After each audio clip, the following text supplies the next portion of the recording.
Hello friends, this is SP Singh and welcome to smarter everyday. प्यारे दोस्तों, बात करेंगे BEd fourth semester. According to Kanpur university fourth semester में जो पेपर 3 है आपका, पाठ्यक्रम विकास की प्रक्रिया, प्रोसेस ऑफ करिकुलम डेवलपमेंट, इसका ये जो क्वेश्चन बैंक आप सामने देख पा रहे हैं, इस पूरे क्वेश्चन बैंक को आज हम लोग पढ़ने वाले हैं। इसके ये पूरी तरीके से एमसीक्यूज क्वेश्चंस बेस्ड है पूरा क्वेश्चन बैंक। तो इसमें जितने भी क्वेश्चंस हैं, आई थिंक 450 के करीब, सभी क्वेश्चंस को हम बहुत ही आसान तरीके से रिवीजन कर लेंगे। और जो भी स्टूडेंट क्लास में आज तक बना रहता है, डेफिनेटली बहुत कुछ सीखने वाला है एंड आपको बहुत सारे क्वेश्चंस यहाँ से एज इट इज़ एग्जाम में देखने को मिलने वाले हैं। तो आइए शुरू करते हैं। और पहला क्वेश्चन आपके सामने रहेगा। इसके जो पेपर फर्स्ट है आपका, पेपर सेकेंड है आपका, वो हम कंप्लीट करा चुके हैं। आप उसको नहीं देखे हैं तो देख लीजिएगा, प्लेलिस्ट बनी हुई है। चलिए, तो पहला ही क्वेश्चन लेते हैं और क्वेश्चन कहता है कि पाठचर्या को किस भाषा में करिकुलम कहा जाता है। पाठचर्या को लैटिन भाषा में करिकुलम कहा जाता है। ठीक है, और जो करिकुलम है ये आपका क्यूरेरे शब्द से बना है, जो कि लैटिन भाषा का शब्द है, इसलिए पाठचर्या को भी जो है लैटिन भाषा में करिकुलम कहा जाता है। शिक्षा किस प्रकार की प्रक्रिया है। शिक्षा जो है आपकी, ये जीवन पर्यंत चलने वाली प्रक्रिया है और शिक्षा त्रिध्रुवीय प्रक्रिया है। त्रिध्रुवी में आपका शिक्षक, शिक्षार्थी और पाठ्यवस्तु, ये तीन चीजें इसमें आ जाती हैं। Option C is the right one over here. शिक्षा को त्रिध्रुवीय प्रक्रिया किसने कहा है। शिक्षा को त्रिध्रुवीय प्रक्रिया कहने वाले आपके जॉन डीवी हैं, और द्विध्रुवीय अगर पूछ ले तो द्विध्रुवीय कहने वाले आपके जॉन एडम्स हैं। ओके, अगर द्वि पूछ ले तो जॉन एडम्स, अगर त्रि पूछ ले तो John Dewey. Next one is, पाठचर्या में वे सभी क्रियाएं आती हैं जो स्कूल में विद्यार्थियों को दी जाती हैं। ये जो परिभाषा है वो आपकी व्यू सैम्प की है। पाठचर्या की विशेषता क्या है। पाठचर्या यह गतिशील होती है, यह लक्ष्य प्राप्ति का साधन है। देखिए, आपका जो भी लक्ष्य है, आपका लक्ष्य है कि बीएड में आप अच्छा कर पाएं, तो उस लक्ष्य को प्राप्त करने के लिए आपको जो भी पाठचर्या है आपकी, जो भी पाठ्य पुस्तकें हैं आपकी, उसमें निर्धारित कर दिया गया है कि आपको कौन कौन से टॉपिक्स रहेंगे, क्या आपका सिलेबस रहेगा। वो सब चीज़ें, यही सब चीज़ें हैं जो हमें अपने लक्ष्य तक पहुंचाती हैं। यह विद्यालय का संपूर्ण कार्यक्रम है। जी हाँ, उपयुक्त सभी इसमें ऑप्शन आपका जो है वो राइट हो जाएगा, यानी कि option number D is the right one over here. Next one question कहता है, पाठचर्या का क्षेत्र है। लक्ष्यों एवं उद्देश्यों का निर्धारण, यह भी पाठचर्या का क्षेत्र है। शैक्षणिक स्रोतों का उपयोग, अध्ययन के लिए व्यवस्था, ये सभी पाठचर्या के क्षेत्र के अंतर्गत आते हैं। पाठचर्या के उद्देश्य क्या हैं। पाठचर्या का उद्देश्य है, पाठचर्या उपलब्धि का आधार है। आप जो भी उपलब्धि चाहते हैं उसका आधार पाठचर्या ही है। एंड रुचिकर ज्ञान प्रदान करना, ज्ञान को क्रमबद्ध और व्यवस्थित रूप में प्रदान करना, यह पाठचर्या का सबसे बड़ा उद्देश्य है। इसलिए ऑप्शन नंबर इसमें डी आपका राइट हो जाएगा, क्योंकि सारे ही ऑप्शन यहाँ पे सही हैं आपके। पाठचर्या को प्रभावित करने वाला कारक कौन सा है। पाठचर्या, देखिए, पाठचर्या को प्रभावित करने वाला कारक, सबसे बड़ा कारक आपका राष्ट्रीय शिक्षा नीतियां हैं। राष्ट्रीय शिक्षा नीति जो है वो आपके पाठचर्या को प्रभावित करती है, क्योंकि इसमें किस तरीके की शिक्षा नीति रहेगी, है ना, उसमें किस पैटर्न को अपनाया जाएगा, तो उसी हिसाब से पाठ्यक्रम भी तैयार किया जाता है। इसीलिए पाठचर्या पर इसका प्रभाव पड़ता है। प्रचलित पाठचर्या से संबंधित मुद्दे क्या हैं। प्रचलित जो पाठचर्या है, जो प्रचलन में है, उससे संबंधित मुद्दा है कि पाठचर्या का विकास, पाठचर्या योजना और क्रियान्वयन, पाठचर्या जातियां, ये सभी प्रचलित पाठचर्या से संबंधित मुद्दे हैं। इसलिए ऑप्शन डी। पाठचर्या की मुख्य समस्या क्या है। पाठचर्या की मुख्य समस्या, एक तो शैक्षिक पद्धति है, दूसरा इसका स्वरूप बहुत संकुचित होता है, परीक्षा को इंपॉर्टेंस दिया जाता है। ये पाठचर्या की मुख्य समस्याएं हैं। Option D is the right one. विषय केंद्रित पाठचर्या में मुख्य आधार क्या होता है। जो विषय केंद्रित पाठचर्या होती है उसमें विषय को केंद्र में रखा जाता है, यानी कि आधार उसका विषय होता है। तो ये पाठ्यपुस्तकें जो हैं वो विषय केंद्रित पाठचर्या के मुख्य आधार होती हैं। ठीक है, और विषय केंद्रित पाठचर्या को पाठ्यपुस्तक केंद्रित पाठचर्या भी कहते हैं। इस बात को भी आप ध्यान रखिएगा। बाल केंद्रित पाठचर्या में मुख्य आधार होता है। जो बाल केंद्रित पाठचर्या होती है उसमें बालक को सेंटर में रखा जाता है ना, तो यानी कि संपूर्ण पाठचर्या बालक के इर्द गिर्द घूमती है। इसलिए option A is the right one. शिक्षक केंद्रित पाठचर्या में मुख्य आधार शिक्षक होता है। किस पाठचर्या में कुछ विषय तो अनिवार्य होते हैं एवं अन्य विषय ऐच्छिक होते हैं, तो वो है आपका, इसमें ऑप्शन सी दिया है संबंधित पाठ्यक्रम, जो कि गलत है। ये आपकी कोर पाठचर्या होगी। ठीक है, किस पाठचर्या में? कोर पाठचर्या में, जिसको मूल पाठचर्या भी कहते हैं। इसमें कुछ विषय तो अनिवार्य होते हैं, अन्य विषय ऐच्छिक होते हैं। आइए इसको डीप में थोड़ा समझने का प्रयास करते हैं।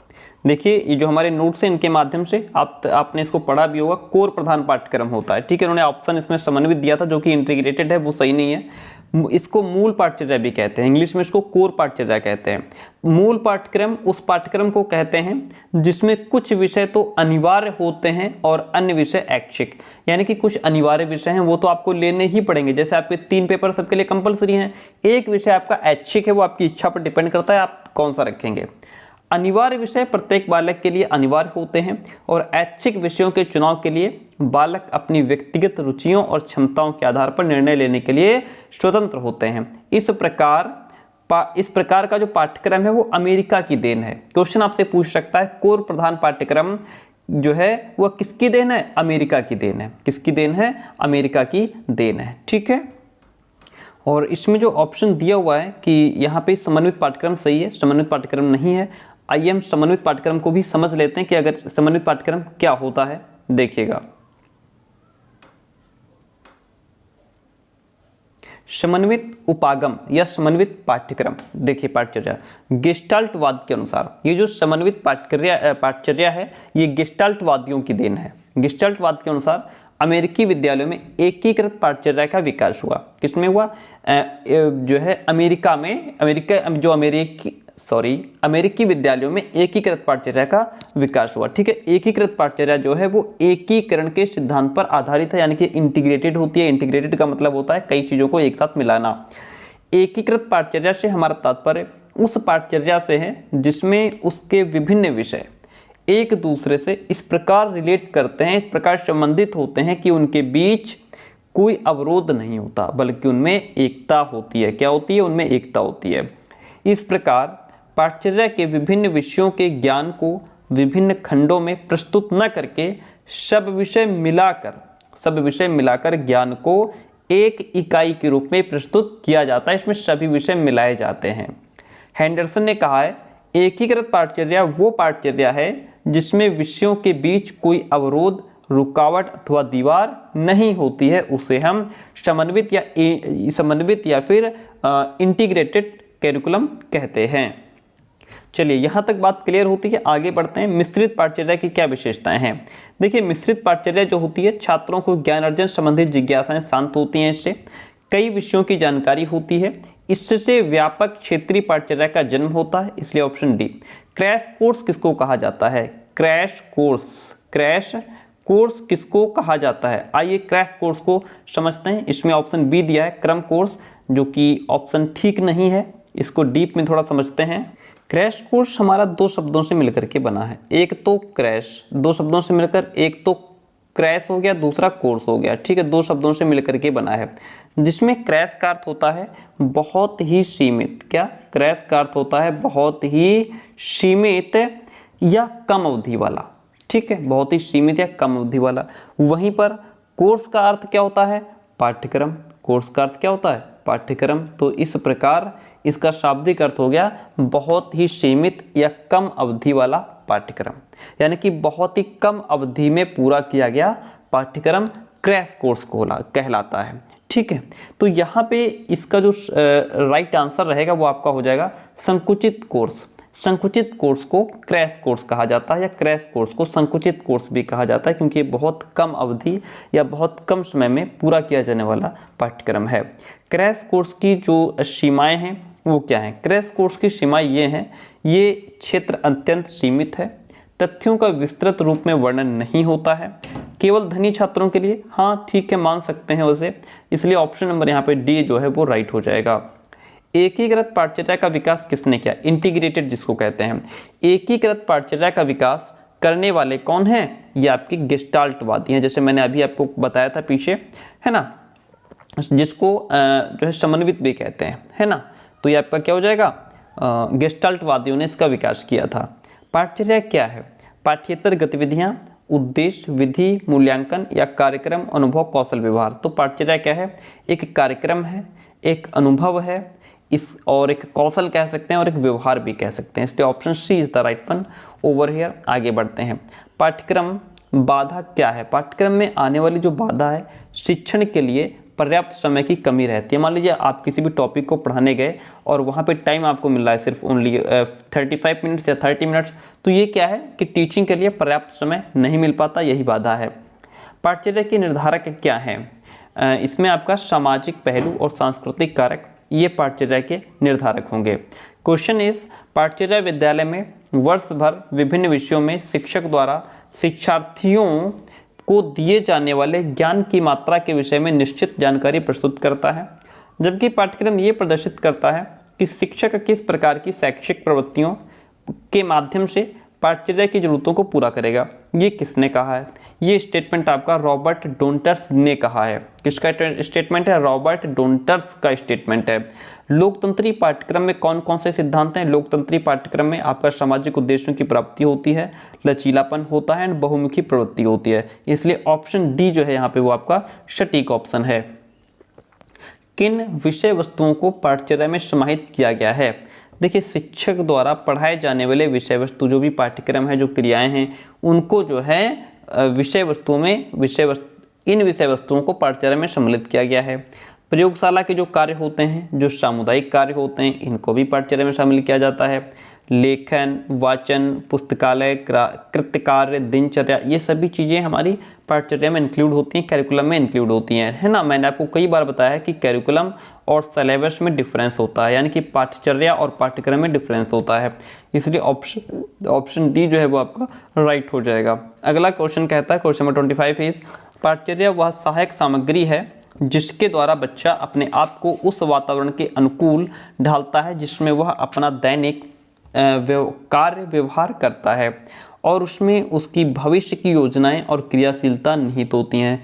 ये परिभाषा आपकी केजी सैयदेन की है। पाठ्यचर्या कलाकार यानी शिक्षक का वह साधन है जिसमें कि वह पदार्थ यानी कि शिष्य को अपने आदर्श यानी उद्देश्य के अनुसार अपनी चित्रशाला यानी कि विद्यालय में चित्रित कर सके। यह परिभाषा कनिंघम की दी हुई है। ये परिभाषा किसने दी है? कनिंघम की परिभाषा है। किसके अनुसार पाठ्यचर्या में विषय सामग्री का विस्तृत वर्णन यानी कि पाठ्यक्रम, कार्यक्रम और कुछ हद तक वह अध्ययन विधियां, मेथडोलॉजी भी शामिल किया जा सकता है जो कक्षा में सामग्री को ठीक ढंग से प्रस्तुत करने के लिए प्रयुक्त की जाती हैं। ऐसा यूनेस्को की रिपोर्ट में कहा गया है। पाठ्यचर्या में विद्यार्थियों के विद्यालय या उसके बाहर के वे सभी अनुभव शामिल हैं जो अध्ययन कार्यक्रम में रखे जाते हैं, जिसकी आयोजना उसके मानसिक, शारीरिक, संवेगात्मक, सामाजिक, आध्यात्मिक और नैतिक स्तर पर विकास में सहायता के लिए होती है। ये परिभाषा क्रो एंड क्रो की है। किसकी परिभाषा है? क्रो एंड क्रो का स्टेटमेंट है। व्यापक अर्थ में पाठ्यचर्या के अंतर्गत विद्यालय का समस्त परिवेश आता है, जिसमें विद्यालय में प्राप्त सभी प्रकार के संपर्क, पठन क्रियाएं और विषय शामिल हैं। यह परिभाषा आपकी रडयार्ड और हेनरी की है। रडयार्ड और हेनरी की परिभाषा है। पाठ्यचर्या के संबंध में यह परिभाषा किस विद्वान की है? पाठ्यचर्या समस्त अधिगम क्रियाओं से संबंधित है जो विद्यालय द्वारा नियोजित और निर्देशित होती है। ये अधिगम अनुभव एक व्यक्ति के लिए अथवा समूह के लिए विद्यालय में अथवा बाहर आयोजित किए जाते हैं। ऐसा केयर कहते हैं। किसकी डेफिनेशन है? केयर की डेफिनेशन है। बहुत बड़ा स्टेटमेंट है। किसने लिखा है कि पाठ्यचर्या का अर्थ केवल उन सैद्धांतिक विषयों से नहीं जो विद्यालय में परंपरागत रूप से पढ़ाए जाते हैं, अपितु इसमें अनुभवों की वो संपूर्णता भी निहित है जिसमें बालक विद्यालय, कक्षा, पुस्तकालय, प्रयोगशाला, कार्यशाला और खेल के मैदान एवं शिक्षक और शिक्षार्थियों के अनगिनत संपर्कों से प्राप्त करता है। इस प्रकार विद्यालय का संपूर्ण जीवन पाठ्यचर्या बन जाता है जो छात्रों के सभी पक्षों को प्रमाणित कर सकता है और विकास में सहायता दे सकता है। ये ऐसा जो है माध्यमिक शिक्षा आयोग के अनुसार कहा गया है। किसके अनुसार? माध्यमिक शिक्षा आयोग के अनुसार कहा गया है। पाठ्यपुस्तक का मुख्य उद्देश्य क्या होता है? पाठ्यपुस्तक का मुख्य उद्देश्य क्या होता है? बलपूर्वक पढ़ना? जी नहीं। अतिरिक्त एक्स्ट्रा होमवर्क देना भी नहीं होता, गंभीर साहित्य पढ़ना भी नहीं होता। वाचन अभ्यास यानी कि आप जो है स्पीकिंग एक्सरसाइज कर सकें, बोलने का अभ्यास कर सकें, आपका वाचन अभ्यास हो सके, ये उसका मुख्य उद्देश्य होता है। मुझे पुस्तकों से घृणा है क्योंकि ये बालकों के लिए अभिशाप हैं, ऐसा रूसो कहते हैं। पाठ्यपुस्तक के कितने स्वरूप होते हैं? पाठ्यपुस्तक के 2 स्वरूप बताए गए हैं। कितने? 2 स्वरूप बताए गए हैं। पाठ्यचर्या के अंतर्गत व्यक्तिगत अथवा सामूहिक जीवन के सभी व्यापक क्षेत्र आ जाते हैं। ये सभी वांछित और अर्थपूर्ण क्रियाओं को अपने आंचल में समेटे रहते हैं। यह परिभाषा किस विद्वान की है? ये परिभाषा O.I. फ्रेडरिक की है। पाठचर्या उन समग्र परिस्थितियों का समूह है जिसकी सहायता से शिक्षक और विद्यालय प्रशासक उन सभी बालकों और नवयुवकों के व्यवहार में परिवर्तन लाते हैं जो विद्यालय से होकर गुजरते हैं। यह कथन किसका है? ये फ्रांसिस जे ब्राउन का है। किसका स्टेटमेंट है? फ्रांसिस जे ब्राउन का है। पाठ्यक्रम को मानव जाति के संपूर्ण ज्ञान और अनुभव का सार समझा जाना चाहिए। यह कथन फ्रोबेल का है। किसका है? फ्रोबेल ऐसा कहते हैं। आगे बढ़ते हैं। नेक्स्ट क्वेश्चन कहता है पाठ्यपुस्तक अध्ययन क्षेत्र की किसी शाखा की एक प्रमाणित पुस्तक होती है। यह परिभाषा लेंस की है। पाठ्यक्रम ही पाठ्यपुस्तक के सृजन का आधार है। बात बिल्कुल सही है। जो पाठ्यक्रम है वही पाठ्यपुस्तक के सृजन का आधार है। और विद्यालयी पाठचर्या समाज की परंपराओं, पर्यावरण एवं आदर्शों की प्रतिछाया है। ये स्टेटमेंट डंकन ग्रीजेल का है। किसका? डंकन ग्रीजेल का है। विद्यालयी व्यवस्था का मूल आधार है पाठचर्या। विद्यालय की जो व्यवस्था होती है उसका मूल आधार पाठचर्या है। ठीक है। पाठ्यपुस्तक को आकर्षक एवं ग्राह्य बनाने के लिए जो उत्तरदायी है वो हमारा बाहरी पक्ष होता है। पाठ्यपुस्तक में दिए गए अभ्यास प्रश्न किसके अवसर देते हैं? ये आपको अंतःक्रिया करने के अवसर देते हैं। किसके? अंतःक्रिया करने के अवसर इसलिए देते हैं क्योंकि जो उसमें क्वेश्चंस दिए होते हैं, जब हम उनको सॉल्व करने का प्रयास कर रहे होते हैं तो हम अपने आप से लड़ रहे होते हैं, है ना। हम अपने आप को जांच रहे होते हैं कि हमने इसमें कितना सीखा है। ठीक है। तो इसीलिए ये जो है अंतःक्रिया करने के अवसर देते हैं। दर्शन ऐसा विज्ञान है जो परम तत्व के यथार्थ स्वरूप की जांच करता है। यह परिभाषा किसकी है? अरस्तू की है। किसकी है? अरस्तू की। पाठ्यक्रम विकास की अवधारणा में शामिल नहीं है। अंतर्राष्ट्रीय विचार पाठ्यक्रम के आधार हैं। सामाजिक सांस्कृतिक आधार भी हैं, दार्शनिक और राजनीतिक आधार भी है, मनोवैज्ञानिक, ये सभी पाठचर्या के आधार हैं। क्या हैं? पाठचर्या के आधार हैं। प्रकृतिवादियों के मतानुसार पाठचर्या के आधार होते हैं। बालक की शैक्षिक समस्याओं पर आधारित पाठचर्या होनी चाहिए। बालक की प्राकृतिक क्रियाओं पर आधारित पाठचर्या होनी चाहिए। बालक की मूल प्रवृत्तियों पर आधारित पाठचर्या होनी चाहिए। Option D is the right one. ज्ञान एक ऐसी शक्ति है जिसकी सहायता से कोई भी कार्य किया जाना संभव है। यह कथन किसका है? ये कथन आपका सुकरात का है। ज्ञान की विशेषता क्या है? ज्ञान की विशेषता है कि यह शक्ति है, ये अनंत है, ये जो है स्रोत सूचना भी है ज्ञान। ठीक है। तो इसलिए ऑप्शन डी यहाँ पे राइट हो जाता है। ज्ञान का उद्देश्य क्या है? ज्ञान का उद्देश्य है व्यक्ति का व्यक्तिगत विकास हो, किसी चीज़ की व्याख्या करना और जो कॉन्सेप्ट्स हैं उनको क्रिएट करना। Option D is the right one.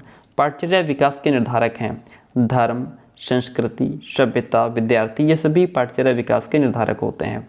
पाठचर्या में वैज्ञानिक विषयों को किसने महत्व दिया? प्रकृतिवाद ने। पाठचर्या में वैज्ञानिक विषयों को महत्व देने वाले किसने दिया? प्रकृतिवाद ने। पाठ्यक्रम में व्यावसायिक विषयों को सम्मिलित किया यथार्थवाद ने। किसने सम्मिलित किया? यथार्थवाद ने। जैसा कि यहाँ पे क्वेश्चन में दिया गया है, देखिए कि पाठ्यक्रम में वैज्ञानिक विषयों को किसने महत्व दिया, तो वैज्ञानिक विषयों को महत्व आपके प्रकृतिवाद ने दिया। और दूसरी बात, जैसे पाठ्यक्रम में व्यावसायिक विषयों को किसने सम्मिलित किया, ये आपके यथार्थवाद ने किया। और पाठ्यवस्तु को अनुभव केंद्रित किसने बनाया, ये आपके प्रयोजनवाद ने बनाया। छात्र केंद्रित किसने बनाया, आपके प्रकृतिवाद ने बनाया। एक बार इसको डिटेल में समझना जरूरी है। देखिए यहाँ पे समझते हैं प्रकृतिवाद पाठ्यचर्या को। प्रकृतिवाद के अनुसार प्रकृति ही सब कुछ है। ओके, देखिए जो क्वेश्चन अभी हमने पीछे पढ़ा जरूरी नहीं कि सेम आ जाए, हो सकता है इससे रिलेटेड दूसरा क्वेश्चन पूछ ले। प्रकृतिवाद के अनुसार प्रकृति ही सब कुछ है, ईश्वर के अस्तित्व की मान्यता नहीं है इसमें, ठीक है। और इस विचारधारा ने पदार्थ, भौतिक जगत और प्राकृतिक नियमों को सबसे अधिक इंपॉर्टेंस दिया है। प्रकृतिवादी मनुष्य की मूल प्रवृत्तियों का शोधन एवं मार्गांतरीकरण कर जीवन संघर्ष के लिए तैयार करना है। वातावरण से अनुकूलन को शिक्षा का मूल उद्देश्य मानते हैं। प्रकृतिवादी पाठचर्या की रचना बालक की प्रकृति एवं रुचियों, योग्यताओं के आधार पर की जाती है। जैसा अभी पीछे क्वेश्चन था कि इसमें छात्र केंद्रित किसने बनाया, छात्र केंद्रित किसने बनाया, प्रकृतिवाद ने बनाया। छात्र केंद्रित कैसे हो गया, क्योंकि ये जो है बालक की प्रकृति, बालक की रुचि, बालक की योग्यता को ध्यान में रख करके काम करता है, इसीलिए ये जो है बाल केंद्रित है या छात्र केंद्रित है, ठीक है। पाठ्यक्रम को छात्र केंद्रित किसने बनाया, आपके प्रकृतिवाद ने बनाया। ओके, अब जैसे इसमें दूसरा क्वेश्चन था आपका व्यावसायिक विषयों को किसने शामिल किया, तो व्यावसायिक विषयों को शामिल करना किसने किया था, वो आपके यथार्थवाद ने किया। आइए यथार्थवाद को समझते हैं। देखिए यथार्थवादी शिक्षा का प्रमुख उद्देश्य होता है सुखी और वास्तविक जीवन की तैयारी हेतु ज्ञानेंद्रियों का विकास एवं प्रशिक्षण करना। जब आप ज्ञानेंद्रियों का विकास कर रहे हैं, उसको प्रशिक्षण दे रहे हैं, यानी कि उसको आप व्यावसायिक कुशलता उसके अंदर डेवलप कर रहे हैं। और बालक को प्रकृति एवं सामाजिक वातावरण से परिचित करा करके उसे व्यावसायिक कुशलता प्रदान करना। मिल गया ऑप्शन आपको, देखो व्यावसायिक कुशलता प्रदान करना। जैसा कि क्वेश्चन में था कि पाठ्यक्रम में व्यावसायिक विषयों को किसने सम्मिलित किया था, यथार्थवाद ने। व्यावसायिक कुशलता प्रदान करना है। यथार्थवादी पाठचर्या जो है वो उपयोगिता और आवश्यकता के सिद्धांत पर आधारित है।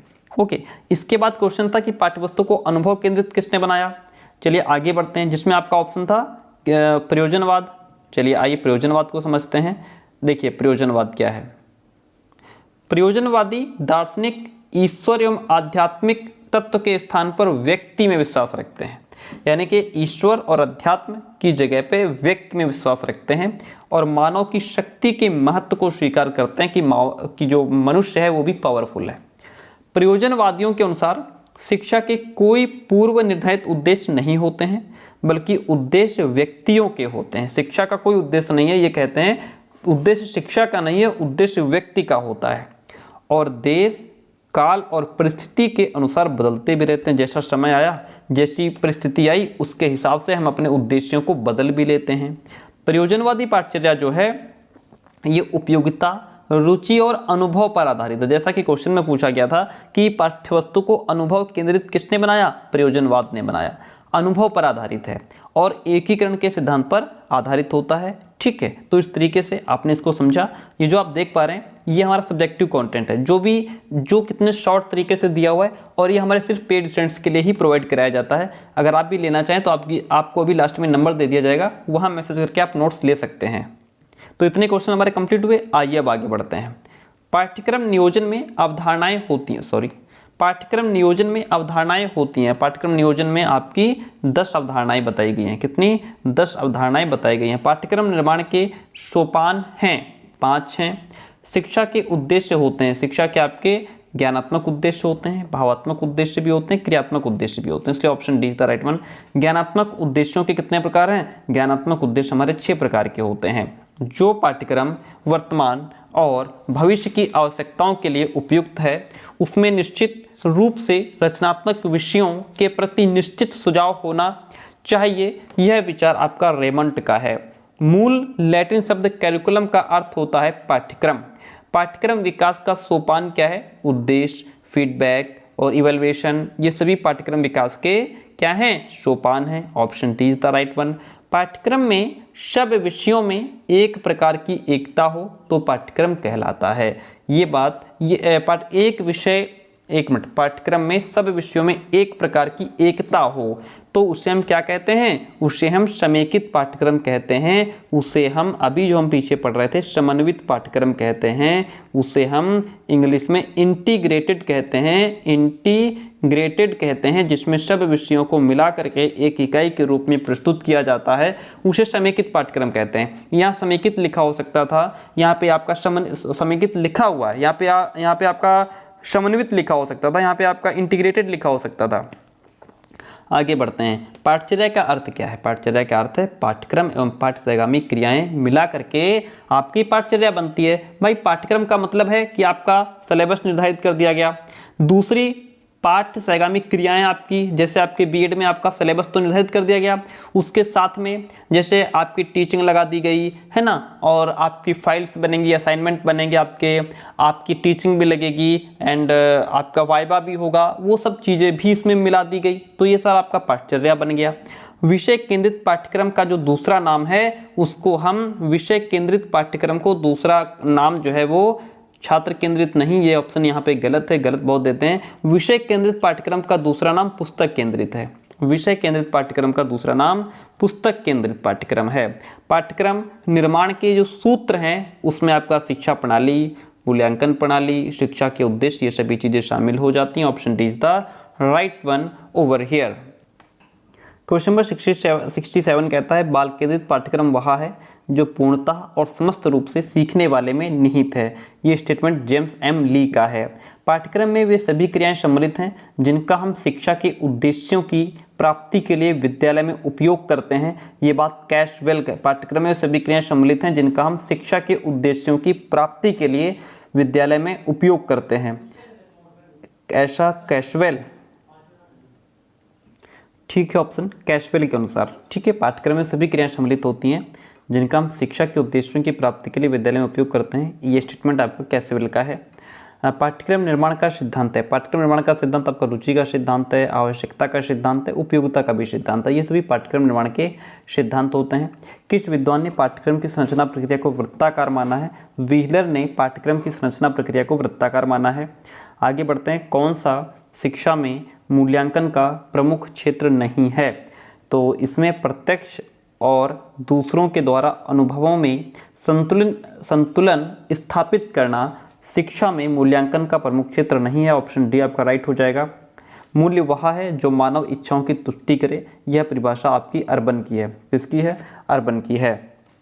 क्वेश्चन नंबर 73 इज निम्न में कौन सा अंतर्वस्क चयन का गौण मानदंड नहीं है? वह आपका व्यावहारिकता नहीं है। क्या हो जाएगा? व्यावहारिकता।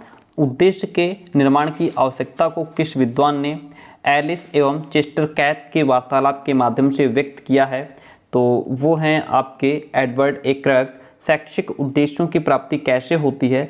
शैक्षिक उद्देश्यों की प्राप्ति आपकी दार्शनिक होती है। शैक्षिक उद्देश्य कैसी होती है? दार्शनिक होती है। शैक्षिक उद्देश्यों के निर्धारण का दायित्व किसका है? पाठ्यक्रम निर्माताओं का ये उत्तरदायित्व बनता है कि जो पाठ्यक्रम बनाया जाए, जो पाठ्यक्रम तैयार किया जाए, उससे शिक्षा से संबंधित उद्देश्य प्राप्त हो सकें। पाठ्यक्रम ऐसा हो जिससे बालक अपने उद्देश्यों को प्राप्त कर सके। व्हीलर के पाठ्यक्रम संरचना के 5 सोपानों में कौन सा गलत है? तो इसमें आपका जो है लक्ष्य एवं उद्देश्य पर जो है आधारित पाठ्यक्रम संरचना होनी चाहिए। अधिगम और अनुभवों का चयन होना चाहिए। अंतर्वस्तु का चयन होना चाहिए। जीवन से तादात्म्य स्थापित करना, ये जो है पाठ्यक्रम संरचना का सोपान नहीं है। अधिगम अनुभवों के चयन के संबंध में निम्न में कौन सा व्हीलर द्वारा प्रस्तावित मापदंड नहीं है? वो आपका पोषित मूल्य नहीं है। बाकी आपका वैधता, उपयुक्तता, विविधता, ये सभी उसके प्रस्तावित मापदंड हैं। पाठ्यक्रम के मूल्यांकन में अधिकांशतः मापन होता है गुणात्मक रूप में। अधिकांशतः जो मापन होता है वो गुणात्मक रूप में होता है। शिक्षा के उद्देश्यों के कितने प्रकार हैं? शिक्षा के उद्देश्यों के 5 प्रकार बताए गए हैं। अधिगम कैसी प्रक्रिया है? अधिगम आपकी एक क्रियाशील प्रक्रिया है। लर्निंग जो है वो क्रियाशील प्रक्रिया है। मूल्य मानव व्यवहार के निर्धारक तत्व हैं। ये आदर्श एवं लक्ष्य दोनों का कार्य करते हैं। यह स्टेटमेंट वुड्स से संबंधित है। किसका है? वुड्स का स्टेटमेंट है। शैक्षिक उद्देश्यों के प्रमुख स्रोत क्या हैं? शैक्षिक उद्देश्यों का प्रमुख स्रोत आपका समाज है, व्यक्ति है, ज्ञान है। ये सभी शैक्षिक उद्देश्यों के प्रमुख स्रोत हैं। निम्न में से कौन सा मूल्यांकन कार्यक्रम की विशेषता नहीं है? जनमत जो है यह आपका मूल्यांकन कार्यक्रम की विशेषता नहीं है। बाकी आपका वस्तुनिष्ठता हो गया, व्यापकता है, व्यावहारिकता है, ये सभी मूल्यांकन कार्यक्रम की विशेषताएं हैं। ठीक है, जो मूल्यांकन किया जाता है वो आपका वस्तुनिष्ठ होना चाहिए, व्यावहारिक होना चाहिए, व्यापक तौर पर होना चाहिए।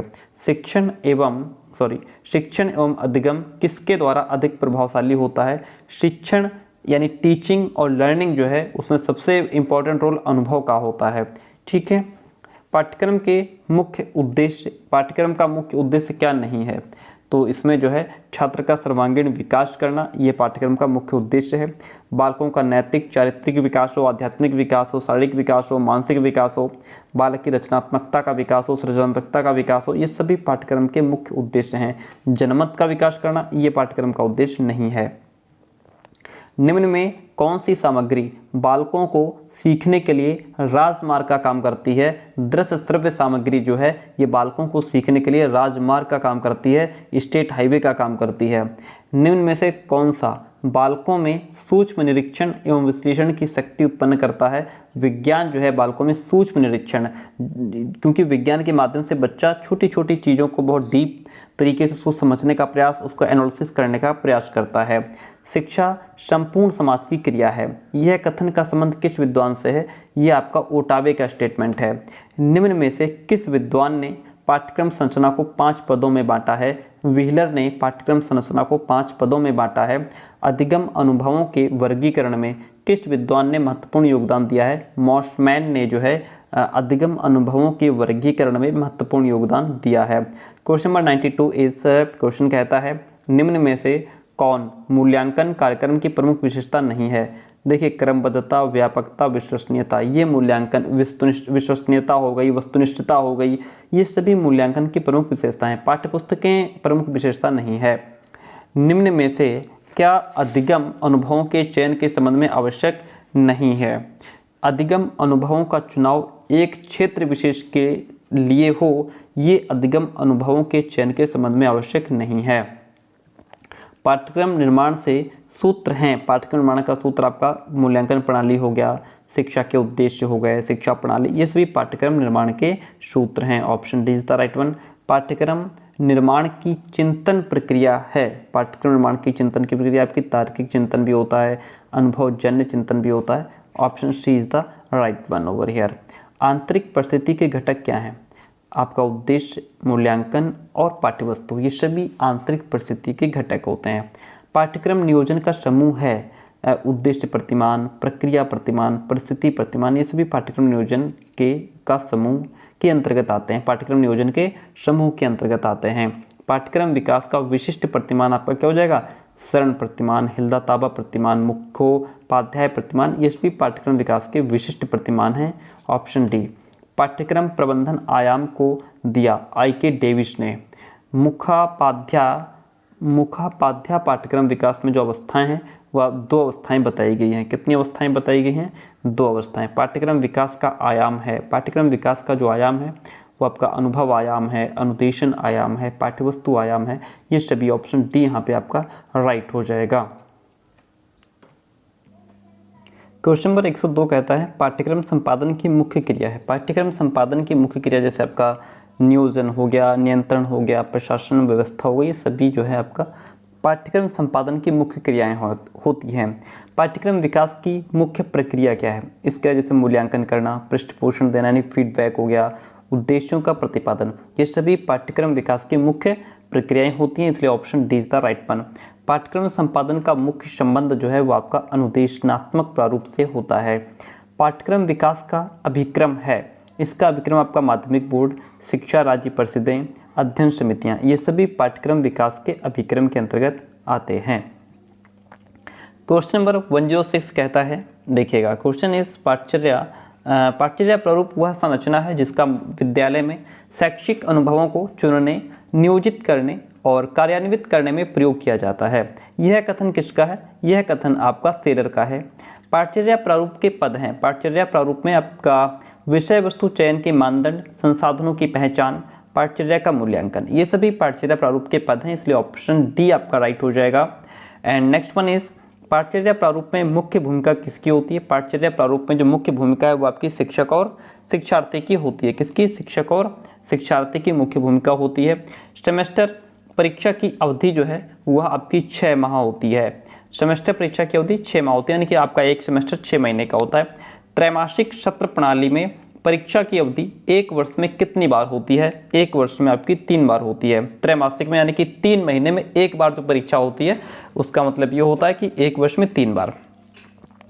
सतत एवं व्यापक मूल्यांकन योजना में एनसीईआरटी ने एक शैक्षिक सत्र को कितने सेमेस्टर में बांटा है? तो उन्होंने एक शैक्षिक सत्र को 2 सेमेस्टर में बांटा, यानी कि 6 महीने का 1 सेमेस्टर, तो 1 साल में 2 सेमेस्टर हो गए।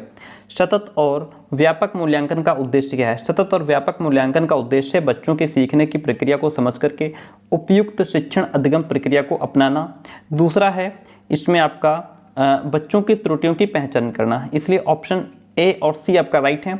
मूल्यांकन में किसका अध्ययन किया जाता है? मूल्यांकन में छात्र और शिक्षक दोनों का अध्ययन किया जाता है। मूल्यांकन का क्षेत्र कैसा होता है? मूल्यांकन का क्षेत्र आपका व्यापक होता है। मूल्यांकन के मुख्य प्रकार, मूल्यांकन 2 प्रकार का होता है।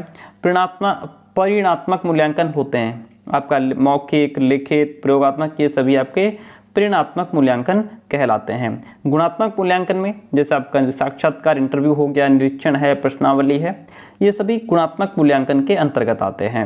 मूल्यांकन किस प्रकार की प्रक्रिया है? मूल्यांकन जो है वो निर्णयात्मक प्रक्रिया है। सतत मूल्यांकन का क्षेत्र व्यापक होता है। सतत मूल्यांकन का क्षेत्र कैसा होता है? व्यापक होता है। किसके अनुसार शैक्षणिक मूल्यांकन की प्रक्रिया चतुर्मुखी है? किसके अनुसार? डॉक्टर पटेल के अनुसार शैक्षणिक मूल्यांकन की प्रक्रिया जो है वो चतुर्मुखी होती है। आप किसी विद्यालय में गणित शिक्षक के पद पर काम कर रहे हैं। आप कक्षा 8 के छात्रों के आकलन के लिए किसका सहारा लेना चाहेंगे? ग्रेडिंग व्यवस्था का सहारा लेना चाहेंगे। किसका सहारा? ग्रेडिंग व्यवस्था का। शिक्षण में गुणात्मक व्यवहार परिवर्तनों के मूल्यांकन के लिए उपयुक्त तकनीक नहीं है। कौन सी तकनीकी उचित नहीं है? तो इसमें निबंधात्मक परीक्षा जो है ये गुणात्मक व्यवहार में परिवर्तन के मूल्यांकन के लिए उचित नहीं है। बाकी आपका रेटिंग स्केल, ग्रेडिंग व्यवस्था, रूपात्मक परीक्षा ये सभी ठीक हैं। एक भाषा शिक्षक के दृष्टिकोण से किस स्तर पर औपचारिक मूल्यांकन नहीं होना चाहिए? प्राथमिक स्तर पर औपचारिक मूल्यांकन नहीं होना चाहिए। सतत एवं व्यापक मूल्यांकन के अंतर्गत वाक्यांश व्यापक मूल्यांकन इंगित करता है। किसको? संज्ञानात्मक क्षेत्र, भावात्मक क्षेत्र एवं मनोगत्यात्मक क्षेत्र का मूल्यांकन। मूल्यांकन में किन बातों को ध्यान में रखना चाहिए? मूल्यांकन में आपका बच्चे के व्यक्ति कौशलों की अभिवृद्धि और अभिप्रेरणा का विकास, इस बात को ध्यान में रखना चाहिए। बच्चे के ज्ञान, आचरण और प्रगति में होने वाले परिवर्तन को ध्यान में रखना चाहिए। अधिगम का दैनिक जीवन में उपयोग और व्यवहार में परिवर्तन को भी ध्यान में रखना चाहिए। इसलिए ऑप्शन नंबर यहाँ पे जो डी है वो आपका राइट हो जाएगा। हम आगे बढ़ते हैं। मूल्यांकन के उपकरण कौन कौन से हैं?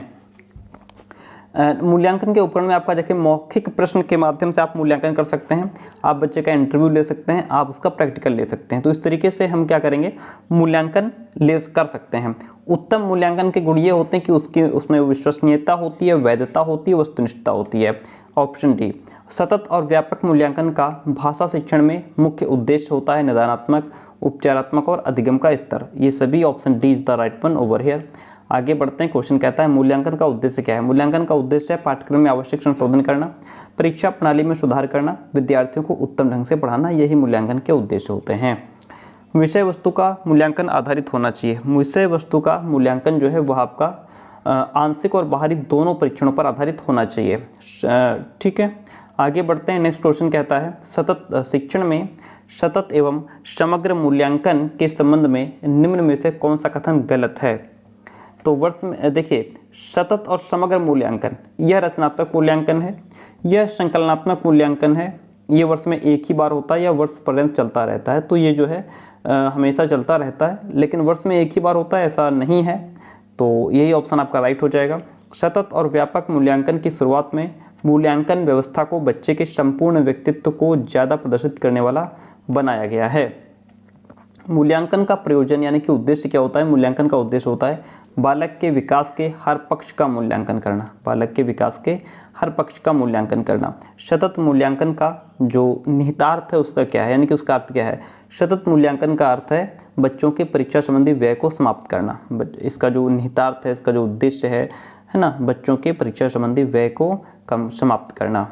GGPA का फुल फॉर्म क्या होता है? GGPA का फुल फॉर्म होता है graduate grade point average. CGPA क्या है? CGPA की ग्रेडिंग प्रक्रिया है। जब तक बालक सीखता नहीं, शिक्षक ने पढ़ाया नहीं। ये कथन किसका है? ये किलपैट्रिक ने कहा है। जब तक बालक सीखता नहीं, इसका मतलब शिक्षक ने पढ़ाया नहीं, किलपैट्रिक ने कहा है। किस कार्य का प्रमुख उद्देश्य छात्रों के व्यवहार में अपेक्षित व्यवहार परिवर्तन लाना होता है? उपचारात्मक का। ठीक है, उपचारात्मक कार्य का प्रमुख उद्देश्य होता है छात्रों के व्यवहार में अपेक्षित व्यवहार परिवर्तन लाना। शिक्षण के कितने प्रमुख चर हैं? शिक्षण के 3 प्रमुख चर होते हैं। अनुदेशन व्यक्तित्व के किस पक्ष को प्रभावित करता है? अनुदेशन व्यक्ति के ज्ञानात्मक पक्ष को प्रभावित करता है। शिक्षक के व्यक्तित्व में कौन प्रभावित होता है? शिक्षक के व्यक्तित्व में छात्र प्रभावित होता है। शिक्षक का व्यक्तित्व किस प्रकार का है? छात्र का उस पर प्रभाव पड़ता है। इनमें से कौन मनुष्य के जन्म से लेकर मृत्यु तक चलने वाली सतत प्रक्रिया है? अधिगम। जो लर्निंग है यानी कि व्यक्ति जीवन भर सीखता रहता है, यानी कि गर्भ से कब्र तक सीखता जाता है, तो ये जीवन पर्यंत चलने वाली प्रक्रिया है। शिक्षण चरों की प्रमुख क्रिया नहीं है। इसमें से समस्या जो है वो शिक्षण चरों की प्रमुख क्रिया नहीं है। आगे बढ़ते हैं। क्वेश्चन नंबर 144 इज किस शासन व्यवस्था के अंतर्गत शिक्षण में शिक्षक की अपेक्षा छात्र अधिक क्रियाशील रहता है? हस्तक्षेप रहित। क्या? हस्तक्षेप रहित शिक्षण में शिक्षक की अपेक्षा छात्र अधिक क्रियाशील रहता है क्योंकि उसमें जो टीचर होता है वो बच्चे की क्रिया में हस्तक्षेप नहीं करता, वो उसमें जो है इंटरफेयर नहीं करता है। Next one question is 145। Question कहता है कौन बालक के व्यक्तित्व के लगभग सभी आयामों को प्रभावित करता है? शिक्षा, शिक्षण, अध्यापक या कक्षा? तो जो शिक्षण है, जो टीचिंग है, वह बालक के व्यक्तित्व के लगभग सभी आयामों को प्रभावित करता है। इनमें से कौन सी प्रणाली व्यवस्था के आधुनिक सिद्धांत पर आधारित है? कौन सी प्रणाली व्यवस्था के आधुनिक सिद्धांत पर? तो मुक्तात्मक शासन प्रणाली जो है वो व्यवस्था के आधुनिक सिद्धांत पर आधारित है। Option A is the right one over here. Instructional theory पुस्तक के लेखक कौन है? तो इसके जो लेखक हैं आपके वो हार्शफोर्ड हैं। कौन है? हार्शफोर्ड। इनका पूरा नाम अगर आपको बताएं तो इनका नाम है फिलिप, क्या नाम है? Philip L Harshford. Philip L Harshford इनका नाम है, ध्यान रखिएगा, ठीक है। पुस्तक इन्होंने लिखी है an instructional theory, Philip L Harshford, ठीक है। आगे बढ़ते हैं। शिक्षण क्या है? शिक्षण एक अंतःक्रिया है। शिक्षण के कितने पक्ष होते हैं? शिक्षण के 3 पक्ष होते हैं। शिक्षक, शिक्षार्थी एंड वो क्या कहते हैं उसको, शिक्षक, शिक्षार्थी एंड पाठ्यवस्तु, आपकी पाठ्यक्रम। अनुबंधन, प्रशिक्षण, अनुदेशन एवं शिक्षण सभी का आयोजन एवं व्यवस्था किसके लिए की जाती है? ये अधिगम के लिए की जाती है। किसके लिए की जाती है? अधिगम के लिए की जाती है। शासन के स्वरूप के अतिरिक्त भी शिक्षण को प्रभावित नहीं करती है परामर्श न लेना। ओके, बाकी शिक्षण के स्वरूप के अतिरिक्त भी शिक्षण को प्रभावित परामर्श न लेना, इसका प्रभाव नहीं पड़ता है। बाकी आपकी दार्शनिक विचारधारा क्या है, सामाजिक मूल्य क्या है, संस्कृति क्या है, इसका प्रभाव पड़ता है। प्रभावशाली शिक्षण के लिए शिक्षक जो टीचर है वो सर्वप्रथम कौन सा काम करता है? शिक्षक जो है टीचर वो सबसे पहले निदानात्मक काम करता है। शिक्षण की प्रकृति की व्याख्या नहीं है। शिक्षण एक उपचार नहीं है, ये इसकी व्याख्या नहीं है। बाकी शिक्षण एक अंतःक्रिया है, शिक्षण एक स्वदेशी प्रक्रिया है, टीचिंग में बच्चे को गाइड भी किया जाता है, ये सभी शिक्षण की प्रकृति के अंतर्गत आते हैं। आगे बढ़ते हैं। क्वेश्चन इज शिक्षण सर्वाधिक बौद्धिक अभिव्यक्ति वाली एक व्यापक प्रक्रिया है। शिक्षण किसी न किसी रूप में कब से चलता आ रहा है? आदिकाल से चलता आ रहा है। छात्रों को किसके द्वारा नियोजित, व्यवस्थित एवं प्रस्तुत शिक्षण के अनुरूप ही क्रियाशील होना पड़ता है? शिक्षक के एक अनुसार, ठीक है। किसके द्वारा? शिक्षक, ओके, शिक्षक के अकॉर्डिंग। चलिए आगे बढ़ते हैं। नेक्स्ट वन पॉइंट इज अनुभवों तथा अनुक्रियाओं द्वारा व्यवहार में होने वाले सुधार एवं परिवर्तन को अधिगम कहा जाता है। यह किस विद्वान का मत है? ये गेट्स का मत है। शिक्षण के सभी पक्षों, नियोजन, व्यवस्था, अग्रसरण एवं मूल्यांकन का परिचालन किसके द्वारा किया जाता है? शिक्षक के द्वारा किया जाता है। शिक्षण प्रक्रिया में कौन सा चर नहीं होता? समाचार नहीं होता। बाकी शिक्षण में, टीचिंग में आपका शिक्षक होता है, पाठ्यवस्तु होती है, छात्र होते हैं, समाचार उसमें नहीं होता। आगे बढ़ते हैं। शिक्षण प्रक्रिया के अतिरिक्त कौन आश्रित चर के रूप में काम करता है? छात्र जो है वो आश्रित चर के रूप में काम करता है। प्रत्येक शिक्षक अनिवार्य रूप से किसका शिक्षक होता है? सामान्य नैतिक आचरण का। व्यक्तिगत रूप से छात्रों एवं उसके समस्याओं को समझने, उन पर ध्यान देने का काम कौन कर सकता है? अध्यापक कर सकता है। कौन कर सकता है? अध्यापक कर सकता है। 163 नंबर क्वेश्चन कहता है पाठ्यक्रम विकास का सर्वाधिक महत्वपूर्ण अभिकरण कौन है? अध्यापक। पाठ्यक्रम को वास्तविक कार्यात्मक रूप कहाँ प्रदान किया जाता है? कक्षा में। पाठ्यक्रम पर शिक्षक वर्ग का प्रभाव किन रूपों में कार्य नहीं करता? व्यवहार के रूप में काम नहीं करता, बाकी व्यक्ति के रूप में, संगठित शक्ति के रूप में काम करता है।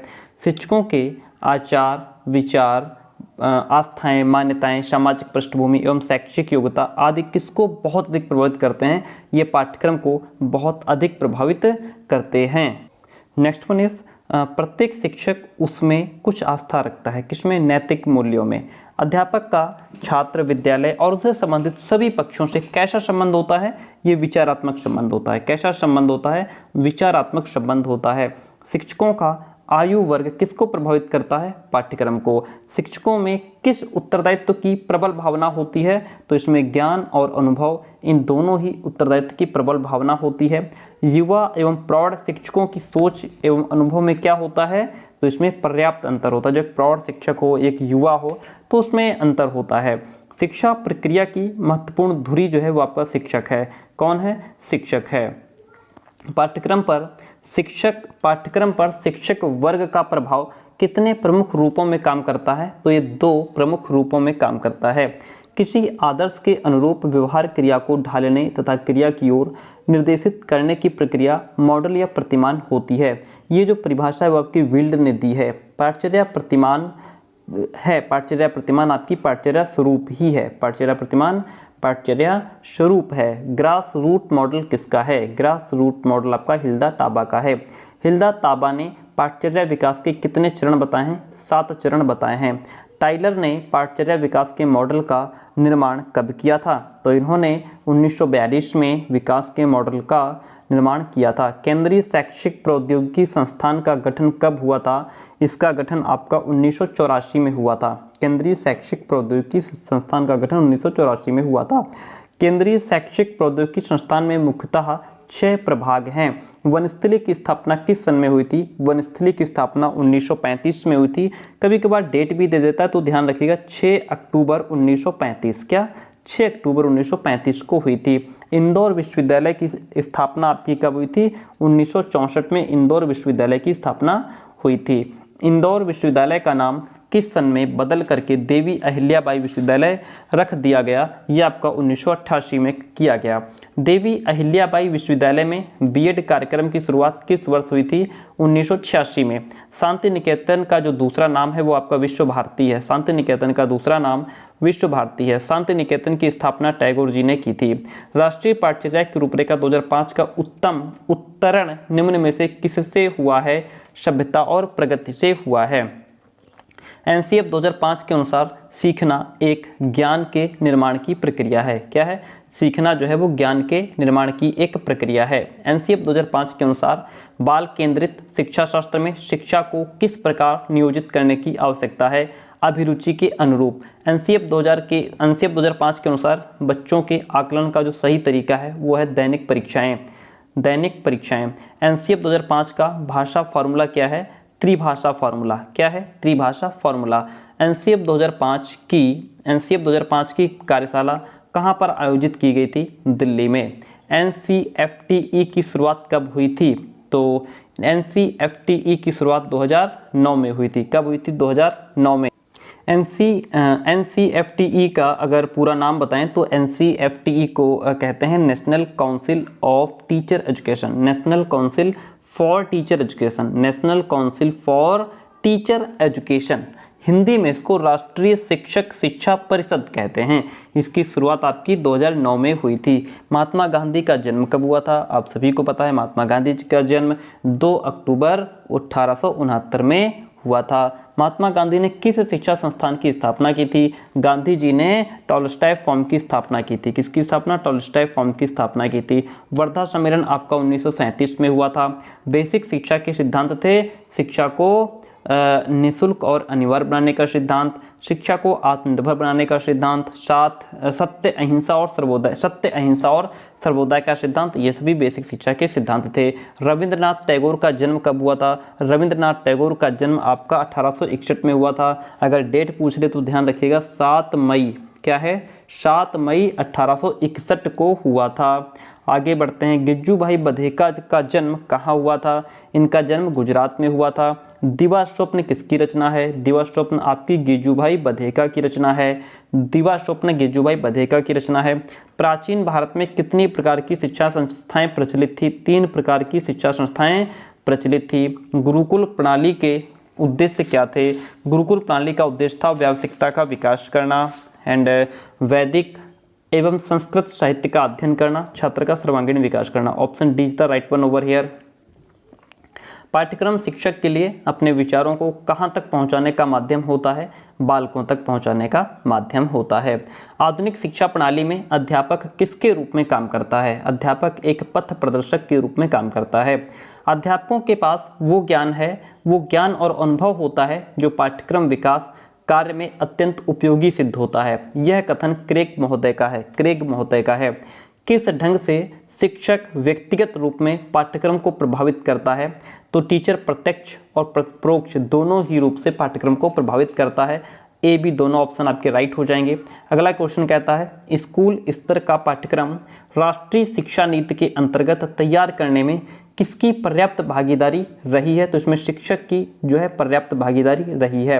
राज्य स्तरीय शिक्षक संगठन किस स्तर पर है? तो ये आपका राज्य स्तर पर है।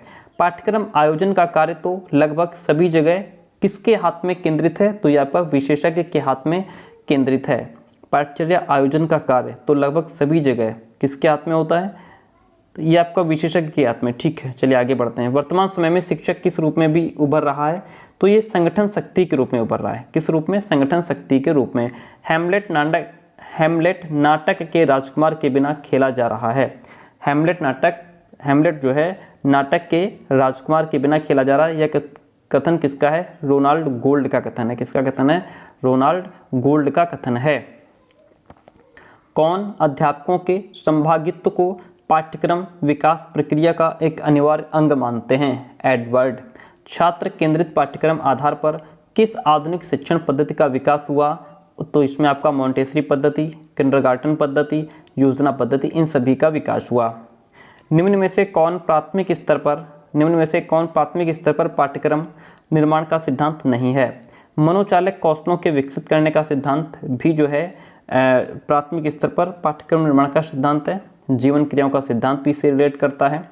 विषय क्षेत्र के क्रमबद्ध करने का सिद्धांत भी इससे रिलेट करता है, लेकिन कार्य विशिष्टता का सिद्धांत इससे रिलेटेड नहीं है, इसलिए ऑप्शन नंबर जो डी है वो आपका राइट हो जाएगा। क्वेश्चन नंबर 215 कहता है निम्न में से कौन विकेंद्रीकृत पाठचर्या का लाभ नहीं है? जो विकेंद्रीकृत पाठचर्या होती है यह लचीली होती है। यह पाठचर्या छात्र हितों को प्राथमिकता देती है। यह पाठचर्या स्वस्थ प्रतिस्पर्धा को भी बढ़ावा देती है। यह पाठचर्या छात्रों को राष्ट्रीय अंतर्राष्ट्रीय स्तर का ज्ञान नहीं दे पाती, तो ऐसा नहीं है, दे पाती है। ऑप्शन जो डी है, कौन सा लाभ नहीं है? ऑप्शन डी इसका लाभ नहीं है। निम्न में से कौन पाठ्यक्रम का प्रकार नहीं है? व्यवहारिक पाठ्यक्रम का प्रकार नहीं है। बाकी का आपका एकीकृत पाठ्यक्रम भी होता है जिसको समन्वित पाठ्यक्रम कहते हैं, विषय केंद्रित भी होता है, शिल्पकला भी होता है। निम्न में से कौन सा पाठ्यक्रम प्रयोगवादी विचारधारा पर आधारित है? जो प्रयोगवादी विचारधारा है वो छात्र केंद्रित है। प्रयोगवादी विचारधारा छात्र केंद्रित होती है क्योंकि इसमें बालक प्रयोग करके सीखता है।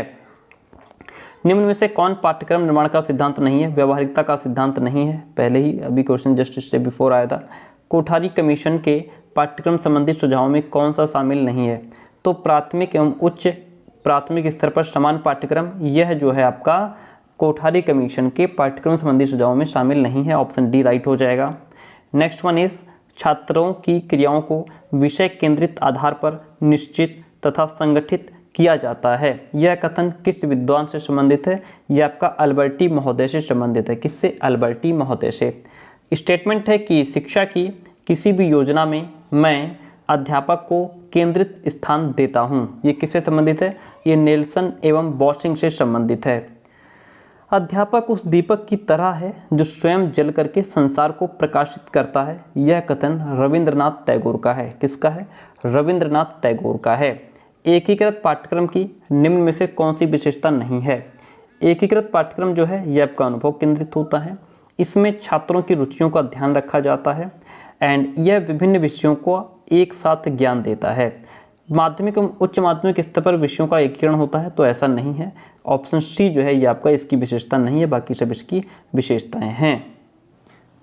क्वेश्चन नंबर 224 कहता है गांधी जी की बुनियादी शिक्षा किसे आधार मानती है? तो गांधी जी को जो बुनियादी शिक्षा है, जिसको बेसिक शिक्षा भी कहते हैं, वर्धा शिक्षा योजना भी कहते हैं, वो क्रिया केंद्रित पाठ्यक्रम को आधार मानती है, यानी कि वो बच्चे को क्रिया करने पर जो है बल देती है। निम्न में से कौन सा पाठ्यक्रम को प्रभावित करने वाला घटक है? तो इसमें आपका परीक्षा प्रणाली है, शासन पद्धति कैसी है, राष्ट्रीय शिक्षा आयोग क्या है, उसकी समितियां क्या हैं, इन सभी का हमारे पाठ्यक्रम पर प्रभाव पड़ता है। निम्न में से कौन सा माध्यमिक शिक्षा आयोग द्वारा पाठ्यक्रम निर्माण का सिद्धांत नहीं है? तो इसमें विषय क्षेत्र को क्रमबद्ध करने का सिद्धांत जो है वो माध्यमिक शिक्षा आयोग द्वारा पाठ्यक्रम निर्माण का सिद्धांत नहीं है। Option D is the right one. पाठ्यचर्या के विकास हेतु आवश्यक तत्व कौन नहीं है? तो इसमें व्यवहारिकता नहीं है। कौन नहीं है? व्यावहारिकता नहीं है।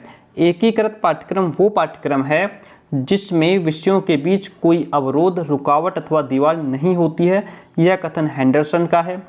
पाठ्यक्रम का निम्न में से कौन सा सिद्धांत गांधीवादी बुनियादी शिक्षा के अनुरूप है? वो है आपका क्रिया केंद्रित। द प्रोसेस ऑफ एजुकेशन के रचनाकार कौन है? Bruner. The process of education के रचनाकार ब्रूनर हैं।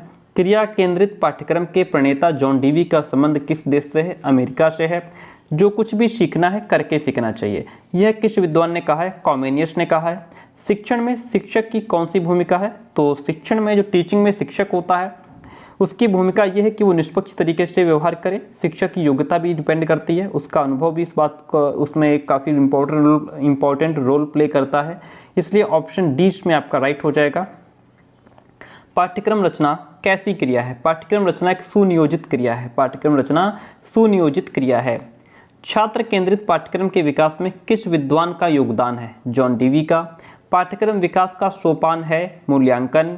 शिक्षण प्रक्रिया का मुख्य घटक है आपका छात्र, शिक्षक और पाठ्यक्रम, ये तीनों ही शिक्षा प्रक्रिया के मुख्य घटक होते हैं, इसलिए ऑप्शन नंबर डी राइट हो जाएगा। पाठ्यक्रम के मूल तत्व हैं तो उसमें आपका पाठ्यवस्तु, शिक्षण विधियां और उद्देश्य, ये तीनों ही पाठ्यक्रम के मूल तत्व हैं, इसलिए ऑप्शन नंबर जो डी रहेगा वो आपका राइट हो जाएगा। पाठ्यक्रम विकास की प्रकृति होती है। पाठ्यक्रम विकास की प्रकृति निरंतरता, चक्रीय और भविष्य उन्मुख होती है। Option D is the right one. पाठ्यक्रम को प्रभावित करने वाला जो घटक है वो आपका परीक्षा प्रणाली, अध्ययन समिति और सामाजिक परिवर्तन, ये सभी पाठ्यक्रम को प्रभावित करने वाले घटक हैं, इसलिए option number D is the right one.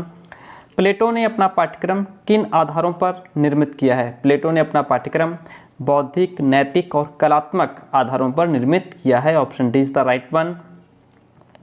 बुनियादी शिक्षण की प्रमुख विशेषताओं में शामिल नहीं है। पाठ्यक्रम में अंग्रेजी और धर्म का स्थान जो है प्रमुख विशेषताओं में शामिल नहीं है। ये कोई प्रमुख विशेषताएं नहीं है बुनियादी शिक्षण की कि उसमें अंग्रेजी और धर्म का स्थान हो।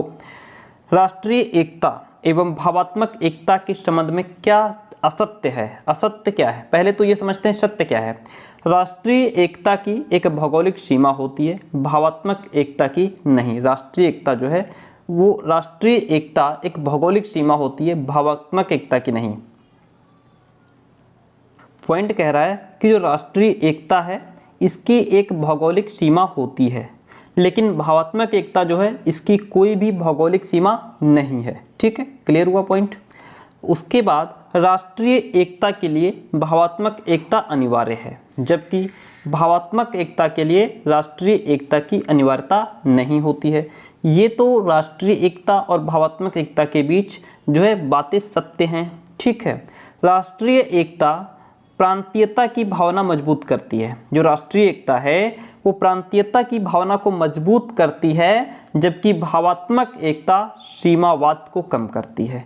ये जो 3 पॉइंट हैं आपके, ये सत्य हैं राष्ट्रीय एकता और भावात्मक एकता के संबंध में। अब असत्य क्या है? 3 नंबर पॉइंट, शक्तिशाली राष्ट्र के निर्माण के लिए राष्ट्रीय एकता अनिवार्य है, भावात्मक एकता को गौण स्थान प्राप्त है, तो ये बात इसके बारे में असत्य है। असत्य है इसीलिए सत्य है क्योंकि यहाँ पे ऑप्शन नंबर सी जो है वो आपका राइट होता है। और वही पूछ रहा है हमसे, क्वेश्चन इज बाल केंद्रित पाठ्यक्रम का सिद्धांत किस विचारधारा की उपज है? तो बाल केंद्रित पाठ्यक्रम का सिद्धांत जो है वो प्रकृतिवादी विचारधारा की उपज है। पाठ्यक्रम परिवर्तन में दर्शन के प्रभाव में क्या शामिल नहीं है? तो इसमें पाठ्यवस्तु पर दर्शन का आंशिक प्रभाव पड़ता है, ये इसमें शामिल नहीं है। पाठ्यक्रम परिवर्तन का अर्थ एक प्रकार से एक संस्था में परिवर्तन करना है, यह कथन आपका हिल्दा टाबा से रिलेट करता है। पाठ्यक्रम परिवर्तन के समाजशास्त्रीय सिद्धांत में क्या समाहित नहीं है? तो इसमें जो है पाठ्यक्रम बहिर्मुखी प्रभाव युक्त होना चाहिए, ये इसमें समाहित नहीं है। एंड बुनियादी शिक्षा में शिक्षक प्रशिक्षण की अल्पकालीन प्रशिक्षण अवधि होती है, 1 वर्ष होती है। कितनी होती है? 1 वर्ष। किस विचारधारा में धार्मिक विषयों का पाठ्यक्रम में विरोध किया गया है? तो प्रकृतिवादी। ठीक है, जो प्रकृतिवादी विचारधारा है उसमें धार्मिक विषयों का पाठ्यक्रम में विरोध किया गया है। हमने पीछे पढ़ा भी था, देखा भी था, समझा भी था। टीपी नन ने समस्त मानवीय क्रियाओं को कितने भागों में बांटा है? तो टीपी नन ने समस्त मानवीय क्रियाओं को 2 भागों में बांटा है। पाठ्यक्रम विकास का एक प्रमुख घटक कौन सा नहीं है? व्यक्तिगत भिन्नता। निम्न में से कौन दर्शन शास्त्र की सबसे नवीन विचारधारा है? प्रयोजनवाद जो है यह दर्शन शास्त्र की सबसे नवीन विचारधारा है। क्वेश्चन नंबर 253, बुनियादी शिक्षा के पाठ्यक्रम में क्या समाहित नहीं है? तो इसमें आपका व्यवहारिक ज्ञान समाहित नहीं है। शिक्षा मनोविज्ञान वह है जो कि शैक्षिक परिस्थितियों का मनोवैज्ञानिक रूप से अध्ययन करता है, यह बात प्रोफेसर ट्रो ने कही है। अभिप्रेरणा कार्य को प्रारंभ करने, जारी रखने और नियमित करने की प्रक्रिया है। यह स्टेटमेंट प्रोफेसर गुड का है। किसका है? गुड का है। शिक्षा विधि का दर्शन सिद्धांत का विकास किसने किया है? शिक्षा विधि का दर्शन जो सिद्धांत है इसका विकास किलपैट्रिक ने किया है। जॉन डीवी ने बालकों की 4 अभिरुचियां मानी हैं। जो निम्न में कौन सा इसमें शामिल नहीं है? इसमें शारीरिक क्रियाएं शामिल नहीं है, बाकी कलात्मक अभिव्यक्ति है, रचनात्मक कार्य है, खोज करना है, ये सभी इसमें शामिल हैं। अभिप्रेरणा के 4 प्रमुख कारकों में निम्न में से कौन सा सत्य नहीं है?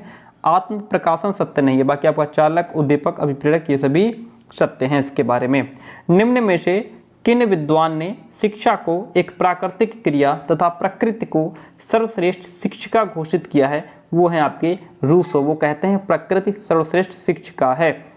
शैक्षिक समाजशास्त्र का जन्मदाता जॉर्ज पाइन को माना जाता है। प्रस्तावना संविधान का सबसे कीमती हिस्सा है। यह संविधान की आत्मा है। यह संविधान की पूंजी है। यह कथन आपका जो है पंडित ठाकुरदास प्रसाद का है। ठीक है, ऑप्शन डी इसमें आपका राइट हो जाता है। तो अगर खाली ये भी पूछ ले कि प्रस्तावना संविधान की आत्मा है किसने कहा, तो भी आप यही कहेंगे पंडित ठाकुरदास भार्गव। ऑप्शन डी इसमें आपका राइट हो जाता है। आगे बढ़ते हैं। क्वेश्चन कहता है निम्नलिखित में से किसे नागरिक अधिकार माना जाता है? तो इसमें भाषण एवं अभिव्यक्ति की स्वतंत्रता में आपका नागरिक अधिकार आता है। और राष्ट्रीय स्वतंत्रता का मतलब होता है स्वराज्य। प्रक्रियात्मक न्याय को कानून की उचित प्रक्रिया कहते हैं। अनुच्छेद 19 नागरिकों को 6 प्रकार की स्वतंत्रता प्रदान करता है। निम्नलिखित में से कौन सी उन 6 स्वतंत्रताओं में शामिल नहीं है? तो इसमें जो है आपका अपनी सुरक्षा के लिए हथियार रखने की स्वतंत्रता शामिल नहीं है। स्वतंत्र व्यक्ति वो है जो लोहे की जंजीरों में जकड़ा नहीं है, न जेल में बंदी है, न दंड के भय से एक दास की भांति आतंकित है, चील की भांति उड़ान न भर सकने या व्हेल की भांति न तैर सकने को स्वतंत्रता का अभाव नहीं कहा जा सकता। हेल्वेटियस यह धारणा स्वतंत्र को क्या करती है? ऐसे आतंकित एवं बाह्य दोनों प्रकार के अवरोधों का अभाव मानती है जो व्यक्तिक क्रिया में बाधा डालते हैं। क्वेश्चन नंबर 267 अनुच्छेद 22 के अधीन किसी व्यक्ति को उसके अपराध के व बंदी बनाने के बिना कारणों के बताए जेल में नहीं रखा जा सकता और बंदी बनाने पर कितने समय में निकटतम न्यायाधीश के समक्ष प्रस्तुत करना पड़ता है? 24 घंटे के अंदर। कितना? 24 घंटा। स्वतंत्रता एवं परस्पर पूरक हैं। कौन कौन? स्वतंत्रता एवं उत्तरदायित्व तो एक दूसरे के पूरक हैं या परस्पर पूरक हैं। स्वतंत्रता का निम्न में से कौन तत्व है? स्वावलंबन। अनुच्छेद 21 के अंतर्गत किस अधिकार को स्वीकारा गया है? तो अनुच्छेद 19 से 21 या यूं कहें कि 19, 20, 21, 22, तो इसमें आपका स्वतंत्रता के अधिकार को स्वीकारा गया है। किसमें? स्वतंत्रता के अधिकार को स्वीकारा गया है। आगे बढ़ते हैं। क्वेश्चन कहता है कानून एवं स्वतंत्रता एक दूसरे के विरोधी हैं। यह कथन किसके द्वारा कहा गया है? उदारवादियों के द्वारा। संविधान द्वारा प्रदान किए गए धार्मिक स्वतंत्रता के अधिकार से भारतीय राज्य व्यवस्था का स्वरूप धर्मनिरपेक्ष बना है। यह किन अनुच्छेदों में उल्लिखित है? यह आपका अनुच्छेद 25 से 28 तक इसका उल्लेख किया गया है। क्वेश्चन नंबर 273 सकारात्मक स्वतंत्रता का अर्थ होता है अनुचित प्रतिबंधों के स्थान पर उचित प्रतिबंधों का होना। कानून स्वतंत्रता का विरोधी नहीं है, यह मत कांट का है। लिबर्टी शब्द की उत्पत्ति जो है वो आपकी लिबरल शब्द से हुई है। LIBERAL ये शब्द लिबरल होता है जिससे इसकी उत्पत्ति हुई है। संविधान में संशोधन संबंधी प्रावधान किस अनुच्छेद में किया गया है? यह आपका अनुच्छेद 368 में किया गया है। किस में किया गया है? अनुच्छेद 368 में किया गया है। कानूनी न्याय से तात्पर्य है सभी को कानून की दृष्टि में समान समझा जाए, सभी को कानून का समान संरक्षण प्राप्त होना चाहिए। धर्मनिरपेक्षता को प्रोत्साहित करने वाले जो कारक हैं वो आपका यातायात व संचार के साधन भी हैं। नगरीकरण और औद्योगिकरण भी इसमें आता है, पश्चिमीकरण भी इसमें आता है। धर्मनिरपेक्षता को प्रोत्साहित करने वाले कारक हैं। ऑप्शन डी इसमें आपका राइट हो जाएगा। स्वतंत्रता के क्षेत्र में उदारवाद की क्या देन है? स्वतंत्रता के क्षेत्र में उदारवाद की देन क्या है? संविधानवाद, कानून का शासन, स्वतंत्रता की घोषणा, ये सभी उदारवाद की देन है। ऑप्शन डी राइट हो जाएगा। निम्नलिखित में से कौन सा जनतंत्र का सिद्धांत नहीं है? स्वतंत्रता जो है यह जनतंत्र का सिद्धांत नहीं है।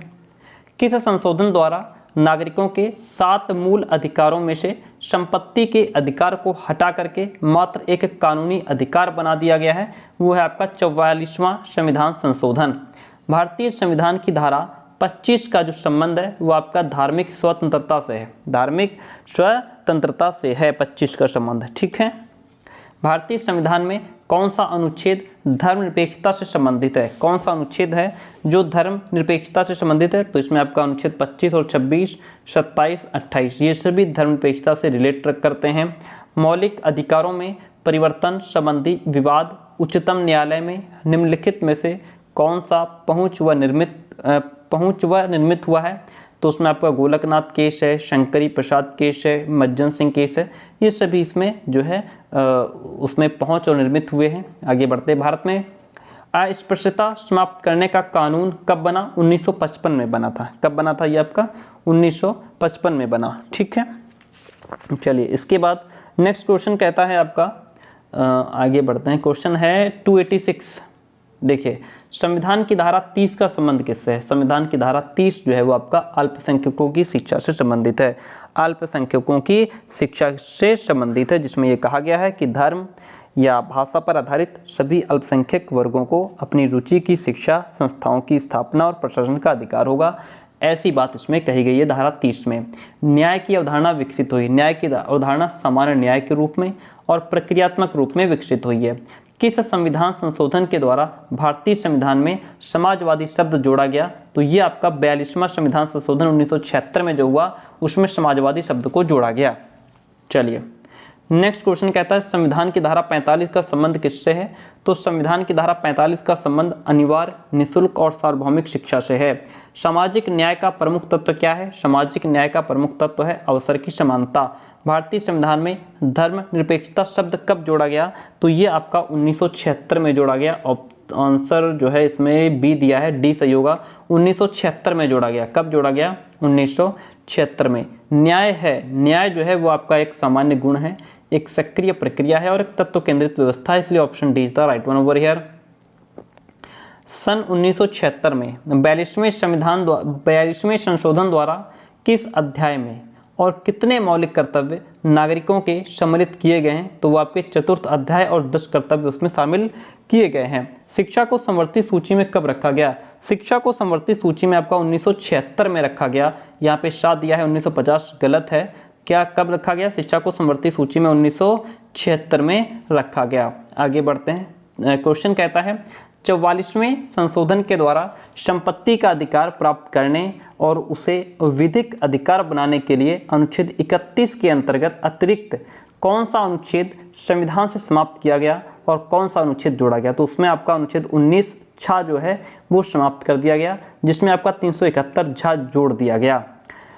संविधान उपचारों के अंतर्गत सर्वोच्च न्यायालय व उच्च न्यायालय निम्नलिखित में से कौन सा प्रालेख जारी नहीं करते हैं? तो उसमें आपका निषेधाज्ञा जो है, उस निषेधाज्ञा जो है इसको प्रालेख को जारी नहीं करते हैं। क्षमता का अधिकार संविधान के अनुच्छेद में व्यवस्थित है, अनुच्छेद 14 से 18 क्षमता का अधिकार इसमें आपका व्यवस्थित है। अनुसूचित जाति तथा अनुसूचित जनजाति की शिक्षा और उनके कल्याण के लिए अधिकार वर्णित हैं अनुच्छेद 46 में।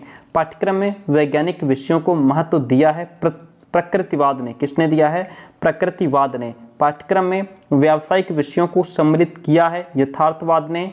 पाठ्यक्रम को अनुभव केंद्रित बनाया है प्रयोजनवाद ने। पाठ्यक्रम को छात्र केंद्रित बनाया है प्रकृतिवाद ने। प्रश्नोत्तर विधि का विकास सुकरात ने किया है। किसने किया है? सुकरात ने किया है। व्याख्यान विधि देने वाले कौन है? आदर्शवाद ने व्याख्यान विधि को जन्म दिया है। भारतीय संविधान में शोषण के विरुद्ध अधिकारों का वर्णन किया गया है, जो अनुच्छेद 23 और 24 में इसका जो है अनुच्छेद 23-24 में भारतीय संविधान में शोषण के विरुद्ध अधिकारों का वर्णन किया गया है।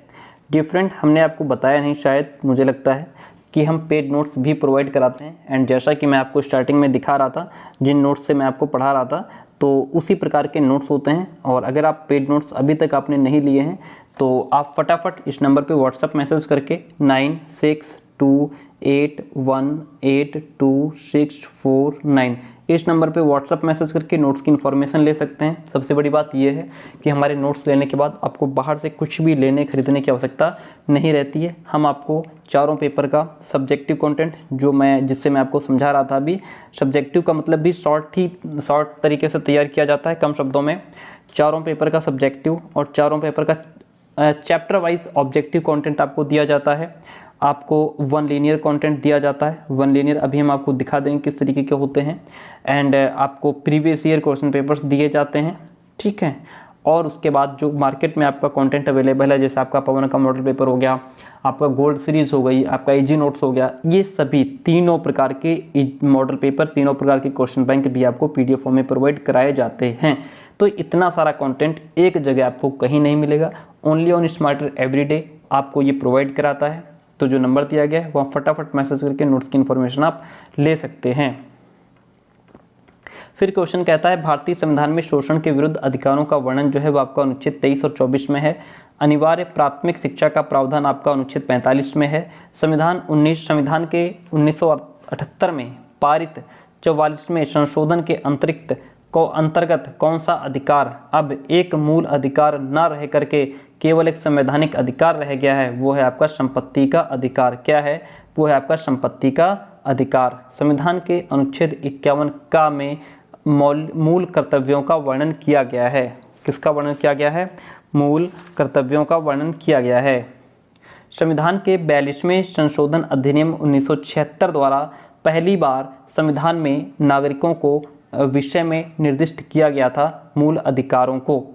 राष्ट्र के हित में किस अनुच्छेद के अंतराल मानव श्रम व बेकारी को आप पर थोप सकता है? तो वह आपका अनुच्छेद 23। कौन है? अनुच्छेद 23।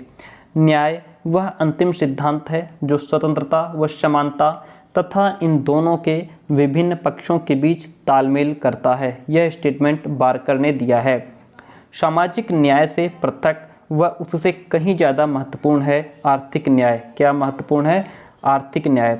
न्याय अनिवार्य रूप से एक अनिवार्य कानूनी अवधारणा भी है, एक नैतिक अवधारणा भी है, एक सामाजिक अवधारणा भी है। इसलिए ऑप्शन डी आपका राइट हो जाएगा। पाठ्यक्रम विकास को बाल केंद्रित किसने बनाया? समाजशास्त्र ने बनाया। मानव की आवश्यकताओं का वर्गीकरण किसने किया? मास्लो ने किया। किसने किया? मास्लो ने। पाठ्यक्रम के मनोवैज्ञानिक निर्धारक जो हैं वो आपके व्यक्तिगत भिन्नता है, अभिप्रेरणा है, परिपक्वता है, ये सभी पाठ्यक्रम के मनोवैज्ञानिक निर्धारक हैं। इसलिए option D is the right one. अभिप्रेरणा के आंतरिक स्रोत क्या हैं? अभिप्रेरणा के आंतरिक स्रोत में आपका अभिप्रेरक, आपकी आवश्यकता, प्रोत्साहन, ये सभी अभिप्रेरणा के आंतरिक स्रोत हैं। अधिगम प्रक्रिया को प्रभावित करने वाला जो कारक है उसमें आपका शिक्षण है, पाठ्यक्रम है, छात्र है, ये सभी अधिगम प्रक्रिया को प्रभावित करने वाले कारक हैं। अधिगम प्रशिक्षण स्थानांतरण का मुख्य सिद्धांत है आपका, उसमें आपके 5 सिद्धांत आते हैं। मूल्यांकन प्रतिमान के अंतर्गत निम्न में क्या शामिल नहीं है? तो इसमें आपका पाठ्यक्रम का सुधार एवं विकास, प्रणाली विश्लेषण से करना, यह शामिल नहीं है। इसलिए option D is the right one over here. And निम्न में से कौन मूल्यांकन प्रतिमान के अंतर्गत समाहित है? तो इसमें व्यवहार प्रतिमान जो है वो मूल्यांकन प्रतिमान के अंतर्गत समाहित है। निम्न में से कौन जमीनी प्रतिमान की विशिष्टता नहीं है? तो प्रसिद्ध होना यह जमीनी प्रतिमान की विशिष्टता नहीं है। बाकी आपका बाल केंद्रित होना, लोकतांत्रिक दृष्टिकोण रखना, निम्न स्तर से उच्च स्तर की ओर जाना, ये जमीनी प्रतिमान की विशिष्टताएं होती हैं। निम्न में से किस प्रतिमान का दृष्टिकोण लोकतांत्रिक है? तो जमीनी प्रतिमान का जो दृष्टिकोण है वो लोकतांत्रिक है, जैसा कि यहाँ भी लिखा हुआ है। इनमें से किस प्रतिमान में विशिष्ट उद्देश्यों को प्राथमिकता दी जाती है? शरण प्रतिमान में विशिष्ट उद्देश्यों को जो है प्राथमिकता दी जाती है।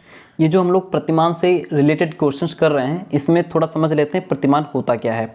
देखिए, पाठचर्या प्रतिमान का अर्थ होता है पाठचर्या के स्वरूप से, कि आखिर पाठचर्या का स्वरूप क्या है, उसका नेचर क्या है, प्रकृति क्या है ना। विल्ड की मॉडल की परिभाषा के आधार पर किसी आदर्श लक्ष्य की प्राप्ति हेतु पाठचर्या के स्वरूप का निर्धारण या इस कार्य के लिए दिशा निर्देशन की प्रक्रिया के स्वरूप के निर्धारण को पाठचर्या प्रतिमान कहा जा सकता है। पाठचर्या प्रतिमान का स्वरूप शैक्षिक लक्ष्यों पर आधारित होता है। पाठचर्या प्रतिमान का स्वरूप किस पर आधारित होता है? शैक्षिक लक्ष्यों पर आधारित होता है। सबसे बड़ा पॉइंट लिखा है पाठचर्या में 3 तथ्य उद्देश्य, प्रक्रिया और परिस्थिति को अधिक महत्व दिया जाता है। किसको? उद्देश्य, प्रक्रिया और परिस्थिति को। इसलिए पाठचर्या प्रतिमानों को मुख्य रूप से 3 वर्गों में विभाजित किया गया है। जैसे आपका उद्देश्य या मूल्यांकन प्रक्रिया हो गया, प्रक्रिया प्रतिमान हो गया, परिस्थिति प्रतिमान हो गया, इन 3 वर्गों में इसको बांटा गया है। ठीक है, इस तरीके से ये जो अलग अलग करके इनको जो विभाजित किया गया है उसके बारे में भी डिटेल में दिया हुआ है। ये हमारे जैसे ये हमारा सब्जेक्टिव कंटेंट है। ठीक है, एंड 1 लीनियर तो इससे भी बेस्ट है। हिल्दा टाबा या जैसे ज़मीनी प्रतिमान हो गया, इसके बारे में इसके जो सोपान हैं उसके बारे में दिया हुआ है। ज़मीनी प्रतिमान होता क्या है, ठीक है, उसके बारे में दिया हुआ है। एंड इसके गुण क्या हैं, क्वालिटीज़ क्या हैं, उसका उपयोग क्या है। ठीक है, एंड जो अभी हम लोग कुछ क्वेश्चन जैसे इसमें था, चलिए क्वेश्चन डिस्कस कर लेते हैं। देखिए शरण पाठ्यक्रम प्रतिमान जो है ये आपका कब विकसित किया गया? शरण पाठ्यक्रम प्रतिमान जो है आपका ये 1976 में विकसित किया गया। पाठ्यक्रम विकास का कौन सा प्रतिमान सबसे अच्छा है? तो इसमें टेलर प्रतिमान सबसे अच्छा माना जाता है। शरण पाठ्यक्रम प्रतिमान में क्या शामिल नहीं है? भविष्य की आवश्यकताओं का आकलन शामिल है, उद्देश्यों की पहचान भी शामिल है, संसाधनों का विकास भी शामिल है, लेकिन बाल केंद्रित पाठ्यक्रम जो है वो शरण पाठ्यक्रम में शामिल नहीं है। ऑप्शन सी इसीलिए राइट हो जाता है। पाठ्यक्रम में किसे महत्व नहीं दिया जाता है? पाठ्यक्रम में व्यवहार को महत्व नहीं दिया जाता है। किसी आदर्श के अनुरूप व्यवहार क्रिया को ढालने तथा क्रिया की ओर निर्देशित करने की प्रक्रिया मॉडल या प्रतिमान है। ये बात हेनरी सीसिल बील्ड कहते हैं। कौन? बील्ड कहते हैं। किस प्रतिमान में मूल्यांकन का विशिष्ट महत्व है? तो इसमें हिल्दा टाबा जो है इसमें मूल्यांकन का विशिष्ट महत्व होता है। पाठ्यक्रम का कौन सा प्रतिमान सबसे प्रसिद्ध है? तो जो प्रशासनिक प्रतिमान है वो सबसे ज़्यादा प्रसिद्ध है। सबसे पुराना पाठ्यक्रम प्रतिमान कौन सा है? जमीनी प्रतिमान है। सबसे पुराना पाठ्यक्रम प्रतिमान जमीनी प्रतिमान है। कौन सा पाठ्यक्रम के जमीनी प्रतिमान का अवगुण है? तो देखिए एक तो व्यापक होता है, बेहतर परिणाम देता है, बालक केंद्रित होता है, लेकिन लंबी प्रक्रिया पर आधारित नहीं होता। आइए जमीनी प्रतिमान के बारे में थोड़ा सा पढ़ते हैं। देखिए जमीनी प्रतिमान होता क्या है समझना जरूरी है। जमीनी प्रतिमान का अर्थ यह है कि शिक्षा प्रक्रिया में आने वाली सभी प्रकार की कठिनाइयों का मुख्य कारण पहचान करके उन्हें दूर करने की कोशिश की जाती है। ओके, शिक्षा लगातार चलने वाली प्रक्रिया है। इसके प्रवाह में अनेक कठिनाइयाँ आती रहती हैं, किंतु इस जमीनी प्रतिमान की मदद से इन समस्याओं को दूर करने का प्रयास किया जाता है। ये कठिनाइयाँ छात्र, अध्यापक, विद्यालय या शिक्षण अधिगम प्रक्रिया को लेकर के मूल्यांकित की जा सकती हैं। एंड इस प्रतिमान के माध्यम से समस्या के मूल कारण को भी डिफाइन करने का प्रयास किया जाता है। यह समस्या के मूल कारण की परिकल्पना करता है। इससे समस्या के मूल तत्व तक पहुंचने की कोशिश की जाती है, उसकी जड़ तक, तह तक पहुंचने का काम किया जाता है। इसीलिए इसको जमीनी प्रतिमान कहते हैं, क्योंकि ये गहराई तक जाता है। ठीक है, और जैसा कि यहाँ पे लिखा है, हिल्दा टाबा के अनुसार जो लोग पाठचर्या का प्रयोग करते हैं उन्हें ही पाठचर्या अभिकल्पना करनी भी चाहिए। उनके अनुसार अध्यापकों को अपने छात्रों के लिए शिक्षण अधिगम सामग्री, जो टीचिंग लर्निंग मटेरियल है, वो भी तैयार करना चाहिए। ठीक है, तो इस तरीके से इसमें दिया है। हिल्दा टाबा ने अपनी पाठचर्या योजना के आधारभूत मॉडल में 7 सोपानों की सूची दी है। ठीक है, जिसमें अध्यापकों को मुख्य निवेश जुटाने पड़ते हैं। अब इसके कुछ गुण दिए हुए हैं आगे। चलिए नेक्स्ट क्वेश्चन देखते हैं। क्वेश्चन कहता है कि निम्न में से कौन सा पाठ्यक्रम के जमीनी प्रतिमान का अवगुण है? तो इसमें लंबी प्रक्रिया पर आधारित होना ये अवगुण है इसका। एंड निम्न में से जमीनी प्रतिमान का गुण नहीं है। कौन सा नहीं है? अंतर्वस्तु का चयन इसका गुण नहीं है, बाकी सब इसके गुण हैं। क्वेश्चन नंबर 335 कहता है किस पाठ्यक्रम प्रतिमान की प्रक्रिया निम्न में से उच्च स्तर की होती है? तो जमीनी प्रतिमान की जो पाठ्यक्रम की प्रक्रिया है वो उच्च स्तर की होती है। कौन सा पाठ्यक्रम प्रतिमान प्रतिपुष्टि पर प्रभावी नियंत्रण रखता है? तो वो है आपका प्रशासनिक। निम्न में से किसे मानववादी पाठ्यक्रम भी कहा जाता है? आदर्श प्रतिमान को मानववादी पाठ्यक्रम भी कहा जाता है, आदर्श प्रतिमान को। एंड नेक्स्ट वन क्वेश्चन कहता है उच्च शिक्षण संस्थानों द्वारा अधिकांशतः किस पाठ्यक्रम प्रतिमान का अनुसरण किया जाता है? वो है आपका प्रशासनिक प्रतिमान। विषय केंद्रित पाठ्यक्रम का विकास किस प्रतिमान से हुआ है? तो ये आपका परिस्थिति प्रतिमान से हुआ है। पाठ्यक्रम के प्रशासनिक प्रतिमान के सोपान में क्या समाहित नहीं है? इसमें लोकतांत्रिक दृष्टिकोण समाहित नहीं है। क्या समाहित नहीं है? लोकतांत्रिक दृष्टिकोण। हिल्दा टाबा के पाठ्यक्रम प्रतिमान के सोपानों में कौन समाहित नहीं है? इसमें आपका निर्देशन देना इंक्लूड नहीं है। अदा, प्रक्रिया, प्रदा यानी कि इनपुट, प्रोसेस एंड आउटपुट किस प्रतिमान के प्रमुख पक्ष हैं? सरण के। निम्न में से कौन सा प्रतिमान अध्यापकों को पाठ्यक्रम का मुख्य आधार बनाता है? वो है आपका जमीनी प्रतिमान। कौन सा प्रतिमान? जमीनी प्रतिमान। यह एक उपचारात्मक योजना है जो छात्रों के व्यवहारों में परिवर्तन लाती है। इसमें आपका अभिक्रमित अधिगम है, अंतःक्रिया विश्लेषण है, सूक्ष्म शिक्षण है, ये सभी चीज़ें इसमें इंक्लूड होती हैं। ऑप्शन डी राइट हो जाएगा। प्रदर्शन में कितने सोपान समाहित हैं? प्रदर्शन में आपके 4 सोपान समाहित हैं। किसका कथन है तकनीकी वैज्ञानिक सिद्धांतों का प्रयोगात्मक लक्ष्यों में प्रयोग है? ये आपका ब्लूमर जैकोटी का स्टेटमेंट है। ब्लूमर जैकोटी का स्टेटमेंट है। अभिक्रमित अधिगम शिक्षण की कला तथा विज्ञान है। यह कथन किसका है? यह कथन आपका स्किनर का है। अभिक्रमित अनुदेशन के आधुनिक स्वरूप को किसने विकसित किया? तो इसको विकसित किया 5 भागों में। अभिक्रमित अनुदेशन के अधिगम स्वरूप को 5 भागों में विकसित किया गया है। ग्रह पृष्ठ और त्रुटि पृष्ठ जो होते हैं वो आपके साखी अभिक्रम के अंतर्गत आते हैं। ठीक है, नेक्स्ट क्वेश्चन कहता है 350 कहता है रेखीय अभिक्रम में नहीं होते। रेखीय अभिक्रम में आपके मूल्यांकन पद नहीं होते हैं। सिल्वरमैन सॉफ्टवेयर को कहा है प्रक्रिया तकनीकी। सिल्वरमैन सॉफ्टवेयर को तकनीकी प्रक्रिया कहा है। किसका कथन है? तकनीकी विज्ञान में कला का प्रयोग है, ऐसा ओफिस कहते हैं। कौन कहते हैं? ओफिस कहते हैं। लघुपद सिद्धांत, सक्रिय अनुक्रिया सिद्धांत, तत्काल प्रतियुक्त सिद्धांत, स्वगति सिद्धांत, छात्र परीक्षण सिद्धांत, यह किससे संबंधित सिद्धांत है? यह आपका अभिक्रमित अनुदेशन से संबंधित है। मैथेटिक्स शब्द का अर्थ है सीखना। मैथेटिक्स शब्द का अर्थ होता है सीखना। सिल्वरमैन ने हार्डवेयर को क्या कहा है? हार्डवेयर को निरपेक्ष तकनीकी कहा है। क्या कहा है?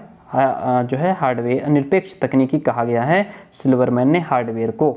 जीवन में ज्ञान के व्यवस्थित प्रयोग करने की विधि को तकनीकी कहते हैं।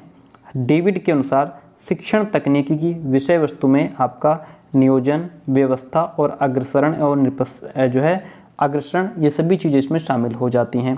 रेखीय अभिक्रमित अनुदेशन को स्किनर ने विकास किया। रेखीय अभिक्रमित अनुदेशन को स्किनर ने विकसित किया है। मैथेटिक्स में सीखने की दिशा जो है वो आपकी कठिन से सरल की ओर होती है। कठिन से सरल की ओर होती है। वह उद्दीपक जो किसी अनुक्रिया के बाद दिए जाने पर उस अनुक्रिया की होने की संभावना को बढ़ा देता है, उसे पुनर्बलन कहते हैं। भारत में अनुक्रमित अधिगम केंद्र की स्थापना कब और कहाँ हुई? ये आपकी 1966 में इलाहाबाद में हुई थी। निदान और उपचार किस अभिक्रम की विशेषता हैं? ये आपकी शाखीय अभिक्रम की विशेषता हैं। किसकी?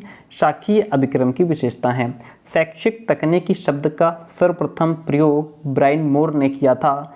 मैथेटिक्स के तत्व हैं। मैथेटिक्स में आपका प्रदर्शन, अनुबोधन और उन्मुक्ति, ये सभी चीज़ें आ जाती हैं, इसलिए ऑप्शन डी राइट हो जाएगा। शैक्षिक तकनीक शिक्षण तकनीक में शामिल होते हैं पाठ्यवस्तु। शिक्षण तकनीक में आपकी शिक्षण तकनीक में पाठ्यवस्तु और संप्रेषण ज्ञान शिक्षण तकनीकी जो होती है, जो एजुकेशन टेक्नोलॉजी होती है, उसमें आपका पाठ्यवस्तु और संप्रेषण दोनों आते हैं, इसलिए ऑप्शन यहाँ पर जो सी है वो आपका राइट हो जाएगा। शाखीय अभिक्रमित अनुदेशन को किसने विकसित किया था? शाखीय अभिक्रमित को क्राउडर ने किया था। शाखीय अभिक्रमित अनुदेशन क्राउडर ने। अभिक्रमित अनुदेशन के आधुनिक स्वरूप को किसने? सुसन मार्कल ने इसको जो है विकसित किया था, आधुनिक स्वरूप को।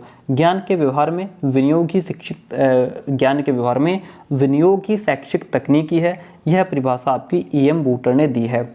अनुदेशन तकनीकी का अर्थ होता है सूचना को प्रभावशाली बनाना। क्या होता है? सूचना को प्रभावशाली बनाना। टाइप टोकन रेशो से मूल्यांकन किया जाता है अनुदेशन कार्यक्रमों का। अनुदेशन प्रारूप में शामिल है। अनुदेशन प्रारूप में संप्रेषण नियंत्रण प्रणाली, उपागम और प्रशिक्षण मनोविज्ञान, ये सभी चीज़ें इसमें शामिल हैं। मॉरिसन कक्षा समानार्थी है प्रजातांत्रिक शिक्षण के। मॉरिसन कक्षा जो है वह प्रजातांत्रिक शिक्षण के समानार्थी है। आगे बढ़ते हैं। किस विद्वान का कथन है शिक्षण, शिक्षक और बालक के विषय में स्थापित किया जाने वाला जो संबंध है वो आपका रायबर्न का स्टेटमेंट है। अनुदेशन तकनीकी में क्या होता है? ज्ञानात्मक विकास। संप्रेषण प्रारूप के जन्मदाता स्मिथ और स्मिथ हैं। संप्रेषण प्रारूप के जन्मदाता स्मिथ एंड स्मिथ हैं।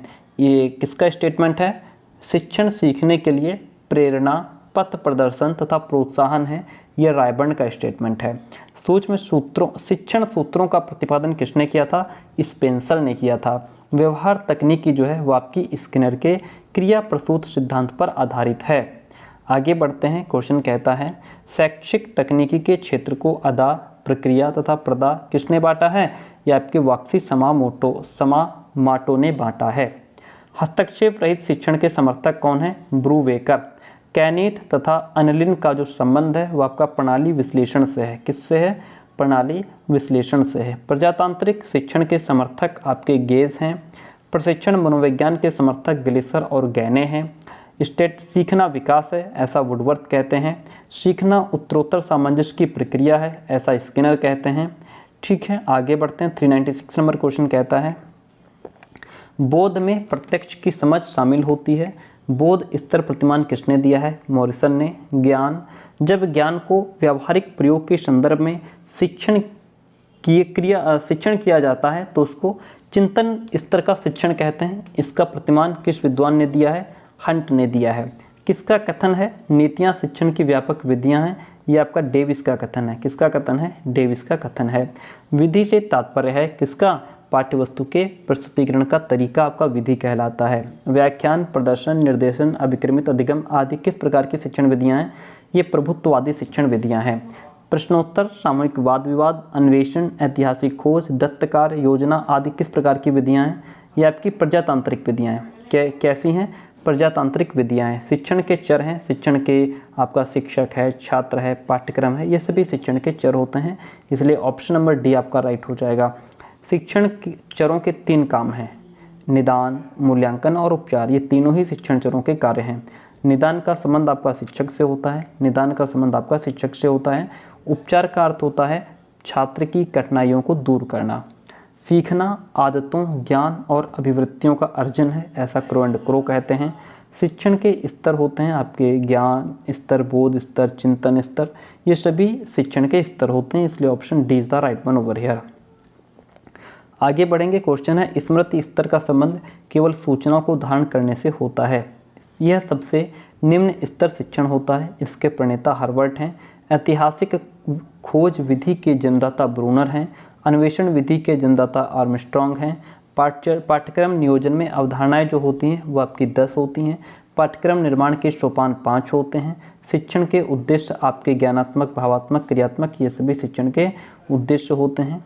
एंड ज्ञानात्मक उद्देश्यों के प्रकार होते हैं। ज्ञानात्मक उद्देश्यों के 6 प्रकार होते हैं। पाठ्यक्रम निर्माण के सूत्र हैं। इसमें आपका मूल्यांकन प्रणाली, शिक्षा प्रणाली, शिक्षा के उद्देश्य, ये सभी पाठ्यक्रम निर्माण के सूत्र हैं। पाठ्यक्रम निर्माण की चिंतन प्रक्रिया, तार्किक चिंतन, अनुभवजन्य साक्ष्य, ये सभी पाठ्यक्रम निर्माण की चिंतन प्रक्रियाएं हैं। इसलिए ऑप्शन डी में आपका राइट हो जाएगा। क्वेश्चन कहता है आंतरिक परिस्थिति के घटक हैं। इसमें आपका उद्देश्य, मूल्यांकन, पाठ्यवस्तु, ये सभी आंतरिक परिस्थिति के घटक हैं। क्वेश्चन कहता है पाठ्यक्रम नियोजन का समूह है। पाठ्यक्रम जैसे उद्देश्य प्रतिमान, प्रक्रिया प्रतिमान, परिस्थिति प्रतिमान, ये सभी पाठ्यक्रम नियोजन के समूह हैं। ठीक है। पाठ्यक्रम विकास का विशिष्ट जो प्रतिमान है वो आपका शरण प्रतिमान, हिल्दा ताबा प्रतिमान और मुखोपाध्याय प्रतिमान, ये सभी पाठ्यक्रम विकास के विशिष्ट प्रतिमान के अंतर्गत आते हैं। पाठ्यक्रम प्रबंधन आयाम को दिया। पाठ्यक्रम प्रबंधन आयाम को देने वाले I.K. डेविस हैं। मुखोपाध्याय पाठ्यक्रम विकास में जो अवस्थाएं हैं वो आपकी 2 अवस्थाएं बताई गई हैं। कितनी अवस्थाएं? 2 अवस्थाएं बताई गई हैं। पाठ्यक्रम विकास का आयाम है, इसमें अनुभव आयाम एंड अनुदेशन आयाम, पाठ्यवस्तु आयाम, ये सभी पाठ्यवस्तु विकास के आयाम हैं। पाठ्य सहगामी क्रियाओं का उद्देश्य होता है भावात्मक विकास करना, मानसिक विकास करना और शारीरिक विकास करना। ज्ञानात्मक विकास की पाठ्य क्रिया जो है वो आपकी प्रयोगशाला होती है। वास्तविक ज्ञान प्रदान किया जाता है शैक्षिक पर्यटन के माध्यम से, जब हम बच्चों को कहीं घुमाने ले जाते हैं, भ्रमण पर ले जाते हैं। ठीक है। रॉबर्ट वेडन पावेल ने स्थापना की है स्काउटिंग की और गर्ल्स गाइडिंग, इन दोनों की। स्काउटिंग संगठन जो है वो आपका शेर बच्चों का, इस बालक स्काउट का, गर्ल्स गाइड का, इन सभी का होता है। स्वामित्व अधिगम विधि के जो प्रवर्तक है वो आपके B.S. ब्लूम है। कौन है? B.S. ब्लूम है। तो जैसा कि हमने आपको बताया था जैसा कि हमने आपको कंटेंट दिखा भी दिया है, सब्जेक्टिव कंटेंट दिखा दिया है, ये हमारा ऑब्जेक्टिव कंटेंट है, सॉरी वन लीनियर वाला ही कंटेंट है। तो इस तरीके का हमारा ये कंटेंट होता है। अगर आप ये पढ़ लेते हैं, वन लीनियर पढ़ लेते हैं, तो आपको ऑब्जेक्टिव भी पढ़ने की आवश्यकता नहीं रह जाती। तो अगर आप इस प्रकार का मटेरियल पढ़ना चाहते हैं तो आप फटाफट जो नंबर हमने दिया था वहाँ पे व्हाट्सएप मैसेज करके नोट्स की इन्फॉर्मेशन ले सकते हैं। सबसे बड़ी बात ये रहती है कि हमारा कंटेंट लेने के बाद आपको बाहर से कुछ भी लेने की आवश्यकता नहीं रह जाती है। ठीक है, यहीं से पूरा पेपर आपको मिलने वाला है। एंड जो कंटेंट आपको मार्केट में अवेलेबल होता है साथ में वो हम एक्स्ट्रा में आपको दे देते हैं, ताकि आपको ये ना रहे कि हमने मार्केट का कंटेंट नहीं पढ़ा या जो अदर पब्लिकेशन के जो नोट्स आए हैं वो हमने नहीं पढ़े। वो सारा आपको यहाँ पे मिल जाता है। नंबर ये दिया गया है, आप देख पा रहे हैं। इसी पर व्हाट्सएप मैसेज करके नोट्स की इन्फॉर्मेशन आप जरूर ले लीजिएगा एंड नोट्स भी आप ले सकते। क्वेश्चन नंबर 419 कहता है, खोज विधि का विकास किसने किया? जे.एस. ब्रूनर ने। जे.एस. ब्रूनर ने किसका विकास किया? खोज विधि का। मस्तिष्क प्रबलन संवेदन विधि का विकास आपके किलपैट्रिक ने किया। प्रजातांत्रिक की शिक्षण विधि जो है वो आपकी संवेदनशील प्रशिक्षण है। क्या है? संवेदनशील प्रशिक्षण। एक तंत्र की शिक्षण विधि है वो आपकी इसमें से कोई भी नहीं हो जाएगी। सुकरात की जो शिक्षण विधि है वो आपकी प्रश्नोत्तर है। व्यक्तिगत भिन्नता की शिक्षण विधि जो है वो आपकी अभिक्रमित अनुदेशन है। शिक्षण विधियों और शिक्षण विधियों में जो अंतर है वो आपका उद्देश्यों का होता है। ठीक है, और आज का लास्ट क्वेश्चन आपके सामने है। क्लास कैसी रही कमेंट करके जरूर बताइएगा। शिक्षण विधियों के जो प्रकार हैं वो दो होते हैं, प्रभुत्ववादी और प्रजातांत्रिक। क्लास कैसी रही कमेंट जरूर कीजिएगा and thank you so much. मिलते हैं बहुत जल्दी नेक्स्ट क्लास में।